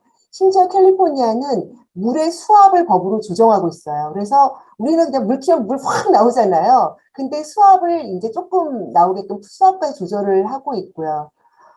보면은 그 아껴 써야 된다는 정도가 아니라 그 물 수도사업 공급자들이 물 공급하는 양 자체를 조절을 하고 있고요. 그리고 모든 라이프 스타일의 물을 어떻게 줄여야 되는지에 대한 것들이 구체적으로 노티스가 되어 있고요. 세차하고 목욕도 줄이도록 권유를 하고, 디시워시에서 이렇게 설거지를 할 때 다 채워서 해라. 한 번 물 돌릴 때 한꺼번에 해라. 그리고 식당에서도 손님들이 물을 요구하기 전에 먼저 물을 주지 말라 그래요. 그 정도로 굉장히 물을 아끼고 있고요. 또 심지어는 빗물도, 우린 빗물이 공짜잖아요. 근데 그 빗물도 일정 이상 쓰면 이건 공유제이기, 공공재이기 때문에 얼마 정도 이상의 양을 쓰면은 그걸 또 돈으로 내야 되는 그런 제도를 다 만들었거든요. 이렇게 지금 미국에서도 또 그 여러 그 나라들에서 이런 정책들을 실질적으로 하고 있고요. 그래서 실질적으로 물 사용량을 거의 29%를 줄였어요. 캘리포니아 같은 경우에는 굉장히 큰 성과들이 있었는데요. 근데 결국 물은 계속 부족해 가죠. 그러니까 인구가 증가하고 도시화가 급속화되면서 물은 계속 부족해질 수밖에 없는데, 우리나라도 지금 물이 풍족하지 못하잖아요. 그래서 이 물 스트레스 지수가 높은 나라다라고 현진되어 있는데 여기에 대한 대비가 되게 없는 것 같아요. 그래서 저는 이제 오늘 우리 전문가분들께 이런 이야기를 좀 더 드리고 싶은데, 일단 우리나라는 물 전략 문화가 없어요. 수돗물은 막 쓰는 물이고 그냥 물수도 쓰고, 그다음에 마시는 물은 다 생수고, 생수가 지금 기름보다 비싸요. 그리고 계속 지하수를 고갈시키고 있고요. 또 생수병은 미세 플라스틱의 주요 원인이에요. 그런데 이거에 관련된 정책들은 거의 없거든요. 그래서 저는 물도 이런 제품의 생애 주기를 보듯이 물이 생산되는 과정부터 유통되고 판매하고 사용되고 마지막 폐기되는 전 과정을 통해서 물도 봐야 된다. 그래야 탄소 중립도 막을 수 있고 물 전략에 대한 관점도 좀 새로워질 거다라는 생각을 하고 있고요. 그래서 이미 12년 전에 다보스 포럼에서는 이제는 오일 쇼크에서 워터 쇼크를 대비해야 된다고 이야기를 했고, 포춘지에서는 20세기는 블랙 골드 시대의 석유에서 이제 블루 골드, 21세기는 이제 물 산업이 이제 주도를 해야 된다라는 얘기를 하고 있는데, 저희는 이제 그런 거에 대한 대비가 굉장히 부족하지 않나 싶습니다. 네, 저는 여기까지 하겠습니다. 네. 제가 부탁드리고 싶은 거는 우리 라이프 스타일에서의 물을 전략하기 위해서는 여러 가지 정책들이 수반되지 않으면 어렵거든요. 이미 우리의 문화가 물을 막 쓰는 문화이기 때문에. 근데 그런 거에 대한 게 굉장히 미비하다. 그 부분에 대해서 더 관심을 가져달라는 말씀을 드리고 싶습니다. 네, 이상입니다. 예, 감사합니다. 하지원 대표님. 아주 바깥에서 바라보시는 지금 수자원 전문가들이 보통 잘 얘기하지 않는 그런 부분들을 많이 말씀을 해주셨네요. 다시 한번 감사드리고요. 다음은 저희 중부대학교의 이주원 교수님께 제가 토론을 좀 부탁을 드리겠습니다. 방금 소개받은 중부대학교 이주원입니다. 먼저 이렇게 유서 깊은 춘천 물포럼에 초청해 주셔서 감사드리고요. 제 앞에는 지금 북한강이 아주 멋있게 흐르고 있습니다. 원격으로 참석하시는 분들께 드리는 선물입니다. 세션 제목이 이제 기후 변화인데요. 지금 대한민국 정부에서 하고 있는 일 중에 하나가 이제 국가 기후 변화 적응 대책 3차를 지금 수립 중에 있습니다. 2021, 2026에서 5년간의 국가가 기후 변화 적응을 위해서 어떤 정책 약 한 100 제가 지금 리뷰한 것만도 150개 가까운 다 붙여져 한 10몇 개 부처에서 그 적응 정책을 만들고 있고, 동시에 진행되는 게 지난 5년 동안 2차 적응 정책이 얼만큼 잘 되었는지를 평가하는 두 가지가 동시에 진행되고 있습니다. 아마 국가가 이렇게 기후변화에 아주 섬세하게 대응하는 나라가 몇 개국이나 될까 할 정도로 잘 하고 있습니다. 근데 그렇게 하는데도 불구하고 앞서 권연한 교수님이 발표하셨듯이 우리나라에서 최근에 두 번의 진짜 역사적인 재해가 있었거든요. 홍수 한 번, 가뭄이 한 번 있었는데, 홍수는 바로 작년에 있었던 건데요. 그 모든 수치가 아까 그 그래프 보셨지만 다 1위를 경신했어요. 기가 막힌 노릇이죠. 가뭄은 2013에서 2018, 2017까지 뭐 학자들마다 조금 다르지만 우리나라 역대에서 가장 길었던 가뭄이 조선 말기에 1890년부터 구한말까지 있었던 한 18년 동안 연속된 가뭄이 있었거든요. 그때 18년 연평균 강수량이 한 60%밖에 안 됐습니다. 그때 뭐 앵거스 해밀턴이라는 영국 저널리스트가 그 당시에 한국에 있었을 때 그 쓴 저널을 보면 진짜 참혹한 막 인육을 먹었다 뭐 이런 소리까지 할 정도였거든요. 근데 이번 2013에서 2017년에 발생했던 가뭄을 통계학적으로 분석을 해보면 거의 맞먹는 수준의 가뭄으로 갈 뻔했었습니다. 다만 이제 지속 기간이 5년으로 끝났고, 소양강이 역대 최저 담수 이래 최저 수위라 서울에 제한급수를 할까 말까를 고민하던 시절이었어요. 여기 앉아 계신 분들한테 작년 홍수가 얼마나 심했는지 아십니까? 고 하면 아무도 모를 거고요. 그 당시 가뭄이 얼만큼 심했는지 아십니까? 그럼 아무도 대답을 안 하실 겁니다. 그만큼 피부에 와닿지 않는, 역설적으로 그건 국가가 그만큼 홍수와 가뭄을 잘 관리한다고 보면 됩니다. 또 아이러니한 부분은 지금 모든 지표가 정점을 향하고 있습니다. 하천 정비율 거의 100%에 국가가 이제 하천을 더 이상 정비할 때고 국가하천 예입니다. 물론 이제 소하천은 좀 다르지만, 그다음 이수 안전도, 광역 상수도 공급 비율 다 정점에 가고 있습니다. 정부는 대한민국 정부는 이제 더 이상 개발을 하지 않겠다. 댐도 더 이상 짓지 않겠다. 수자원 개발가가 없어졌습니다. 수자원 관리가밖에 없어요. 댐 건설 장기 종합계획 없어졌습니다. 이제는 앞으로 댐 관리 종합계획밖에 안 합니다. 이제 관리밖에 안 해요. 근데 이렇게 재난은 커지는데 개발은 안 하고 건설은 안 하고 관리만 하겠다. 그럼 이제 국민들은 어떻게 해야 되느냐? 앞으로 이제 심각한 상황에 이제 갈 수밖에 없는 거죠. 이렇게 되다 보니까는 국가가 과연 어느 부분까지 국민의 안전을 담보해야 되는 문제가 앞으로 대두가 됩니다. 기후변화하고 연계가 있습니다. 우리나라 국민들은 근본적으로 국가가 국민의 재해로부터 100% 안전하게 해주기를 기대하고 있고 또 그런 줄 알고 있어요. 2020년 홍수 피해 작년에 난 거요. 아직까지도 보상 절차가 이루어지지 못하고 있습니다. 왜? 어디까지가 천재고 어디까지가 인재이냐, 이 부분에 대한 정립이 지금 안 되고 있기 때문에 그렇습니다. 앞으로는 이런 법적 분쟁, 국가를 상대로 한 소송 이런 것들이 굉장히 많아질 것 같아요. 뭐 혹시 법을 전공하는 자제분이 있으면 물법을 전공하라고 하시는 게 수법을 전공, 변호사 그쪽이 아마 좋은 미래 먹거리가 아닌가 생각이 되고요. 그래서 이제 제가 한 3가지 정도만 말씀을 드리면, 첫 번째 이제 그 기후 변화를 대비하기 위해서 이제 설계 기준이 향상이 되는데, 설계 기준이 향상이 되면 이게 돈이 많이 들어가니까 국가가 경제적으로 그걸 서포트할 수 있는 나라가 있고 못하는 나라가 있습니다. 결국 경제적으로 그걸 서포트할 수 없으면 기술적으로 그걸 해결해야 되고, 앞서 발표하신 뭐 김소희 사무총장님 말씀하신 MBS 그런 것들이 이제 기술이죠. 기술로 해결하거나 돈을 더 투자해서 안전하게 하거나 이렇게 해야 됩니다.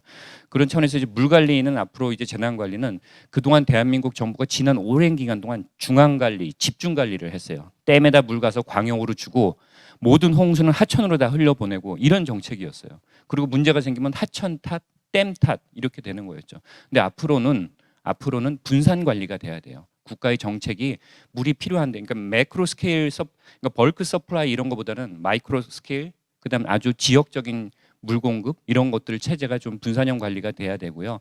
경제보다는 이제는 기술이 필요한 시대가 됐고 이런 것들을 위해서 국민의 물 안보를 책임질 수 있는 국가가 되어야 되고요. 두 번째로는 이제 수문학 위주의 물 관리 정책은 쉽지 않습니다. 아까 우리 권 교수님도 뭐 사회 수문학 얘기했지만 수문학 베이스의 물 관리 정책은 이젠 오랜 시간의 역사에 묻힐 수도 있습니다. 이제 사회적인 수문학, 국민들한테 당신의 집이 잠길 수도 있습니다. 하천 주변의 제방이 무너질 수도 있습니다. 이런 위험도 관리에 기반의 물관리 정책, 그리고 그런 것들이 국가가 해줄 수 있는 한계가 어느 부분이라는 것들을 꼭 얘기를 해줘야 되고요. 세 번째로는 이제 그 비상 체제에 대한 대비가 좀 필요한 것 같습니다. 이제 무슨 말씀이냐면 이제는 제가 보기에 아까 다 정점에 도달했다고 하는데 내일부터 가뭄이 시작돼서 또한 10년간 비가 안 올 수도 있습니다. 실제로 그럴 수 있습니다. 그때 정부가 과연 무엇을 해야 될까? 그냥 비 올 때까지 기후규제 지내는 게 과연 정부가 해야 될 일이냐 이런 문제가 있거든요. 그래서 그때도 쓸 수 있는 또 엄청난 홍수가 왔을 때도 최소한의 국민의 생명을 보장할 수 있는 그런 어떤 비상 관리 체제, 이제 그 전문가들이 이제 EAP라고 하는데 그런 것들로 갈 수 있는 나라가 바로 선진국과 후진국을 분별하는 기준이 아닐까 그런 생각을 하면서 토론을 마치겠습니다. 네. 예. 이주영 교수님 아주 좋은 말씀을 해주셨습니다. 감사합니다. 마지막에 이제 비상체제에 대한 대비, 그 특히 이제 중요한 말씀이고요. 저희가 오늘 마지막 토론으로 그 JC 인사이트의 최정화 대표님 모셔서 조금 더 그러면 우리가 이 기후변화 재해 어떻게 대응해야 되는지 또 어떻게 준비해야 되는지 기술적인 부분이 아닌 사회적인 부분에서 어떻게 어프로치하는지 한번 좀 말씀을 들어보도록 하겠습니다. 안녕하세요. JC 인사이트의 최정화입니다. 저는 환경단체하고 어린이 아동단체에서 12년간 일을 했고 모금 NGO 자문을 하고 있는 일을 하고 있습니다. 제가 갖고 온 얘기는 일단 기후변화 물에 대해서 시민단체에서는 어떻게 보고 있는지에 대해서 좀 말씀을 드리고 오늘 여기서 다뤄지지 않은 부분에 대해서 좀 제언을 드리고 싶어서 말씀을 전하려고 합니다. 우선 기후변화 물에 대해서는 크게 세 가지 문제로 이렇게 세 가지 이슈로 분류를 하고 있다고 보는데요. 오늘 가장 많이 다뤘던 그 수질과 수량, 자연재해 영향과 관련된 부분을 가장 많이 다루고 있고요. 그 외로 다뤄지고 있는 것들이 이제 기후 변화를 악화시키기 위해서 사용되고 있는 물, 예를 들어 화석연료를 사용한 데 사용되는 물이나 환경오염, 물 시추되면서 오염되는 물 문제를 또 다루고 있고요. 또 아직은 오늘은 다뤄지지 않았는데 살짝 에코맘 코리아에서 언급을 해주시기도 했는데요. 예를 들어 물 정의, 저스티스나 물 평등과 관련된 주제들이 이제 글로벌한 단체에서는 많이 관심을 갖고 있는 것들이라서 그 내용들을 먼저 조금 소개해 드리려고 합니다.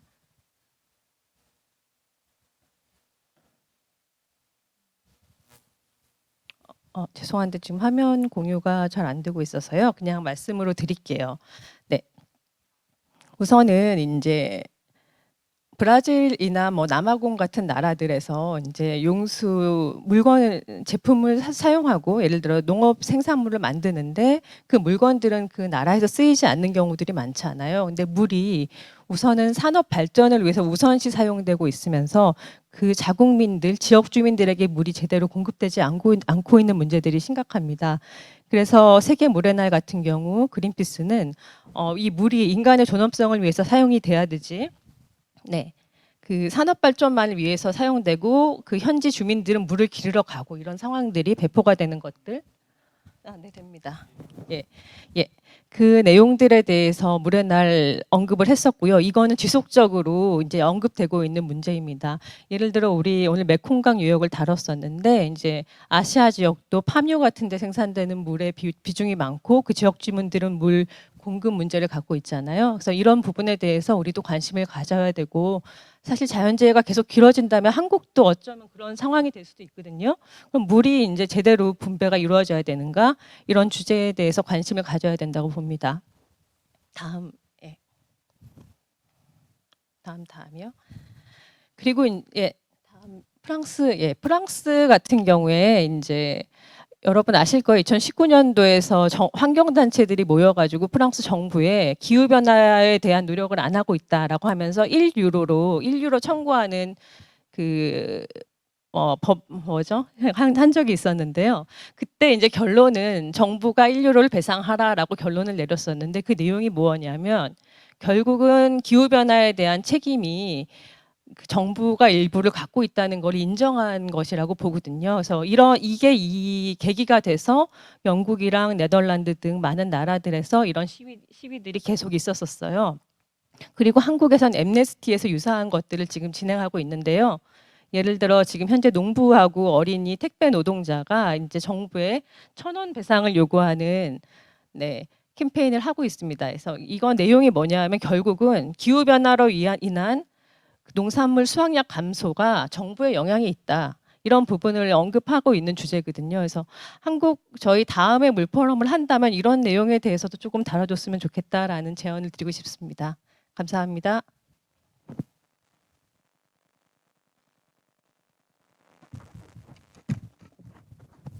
예, 최정화 대표님 전혀 저희가 생각하지 않았던 그런 내용을 잘 설명을 해주신 것 같습니다. 물을 수자원 관리를 전문으로 하는 사람들도 이런 내용을 좀 잘 숙지해서 저희가 정책을 수립하거나 하는 면에서 좀 많이 참고를 했으면 하는 생각이 있습니다. 저희가 사실 아까 한 시간을 10분 이상 좀 잡아먹은 그 케이스가 있었는데요. 지금 발표하신 분들께 한 1분 정도 이 토론이 다 끝난 다음에 1분에서 1분 30초 정도를 제가 더 드릴 테니까 말씀하셨던 부분에서 다시 한번 뭐라 그럴까요? 부언을 좀 해서 마무리 말씀을 해 주셨으면 좋겠습니다. 제일 늦게 발표를 해 주신 구본준 박사님 먼저 한 1분 30초 정도 가지고 말씀 부탁드립니다.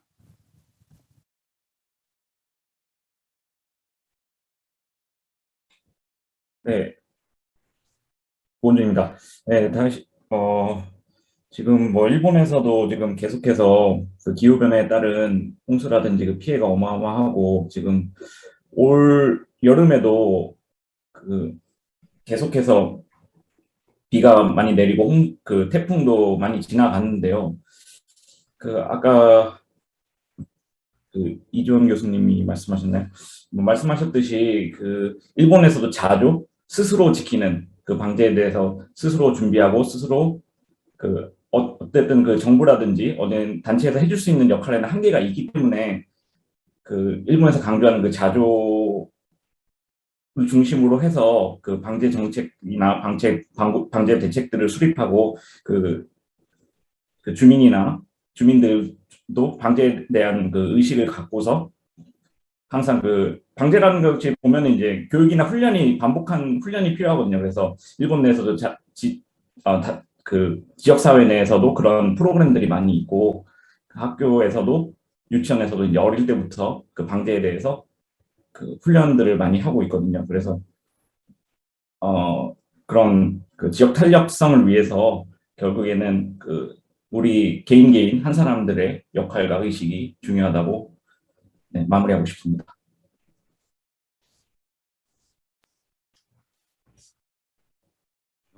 우리 권한환 교수님 마무리 말씀 한 1분 네. 30초 정도 부탁드립니다.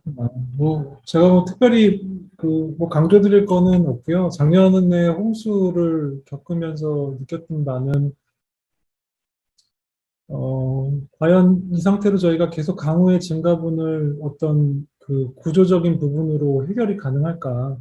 그래서 여기 일본에서도 발표해 주셨지만은 제가 되게 요즘에 좀 관심 있게 봤던 게 일본 같은 경우도 제방이 물이 넘치더라도 그 제방이 견딜 수 있게 한다는 거에 더 포커스를 맞추시더라고요. 그러니까 제방을 단순히 높인다기보다는 어쩔 수 없이 넘는 상황에서는 견디게 하고 사람 인명피해가 적게끔 해주는 거를 하시겠다고 하는 그런 큰 그 방향을 잡는 걸 보고 저감보다는 적응 쪽에 더 포커싱이 돼야 되지 않나 우리 쪽에서도 그렇게 생각을 좀 해보고 있었습니다. 그래서 이런 기회가 저희 연구 과제도 그렇지만 기후변화 과제가 이렇게 진행이 되는 중간에는 많이 이렇게 좀 이슈 되다가 어느 순간 되면 또 약간 걔도 사이클이 있는 것 같아요. 지금은 조금 그 탄소에 편승해서 조금 관심도가 많을 때 저희 수자원 쪽도 좀 많은 부분이 해결됐으면 한다는 그런 바람이 있겠습니다. 예, 감사합니다. 예, 감사합니다. 그럼 마지막으로 저희 김소희 사무총장님 한 말씀 부탁드리겠습니다.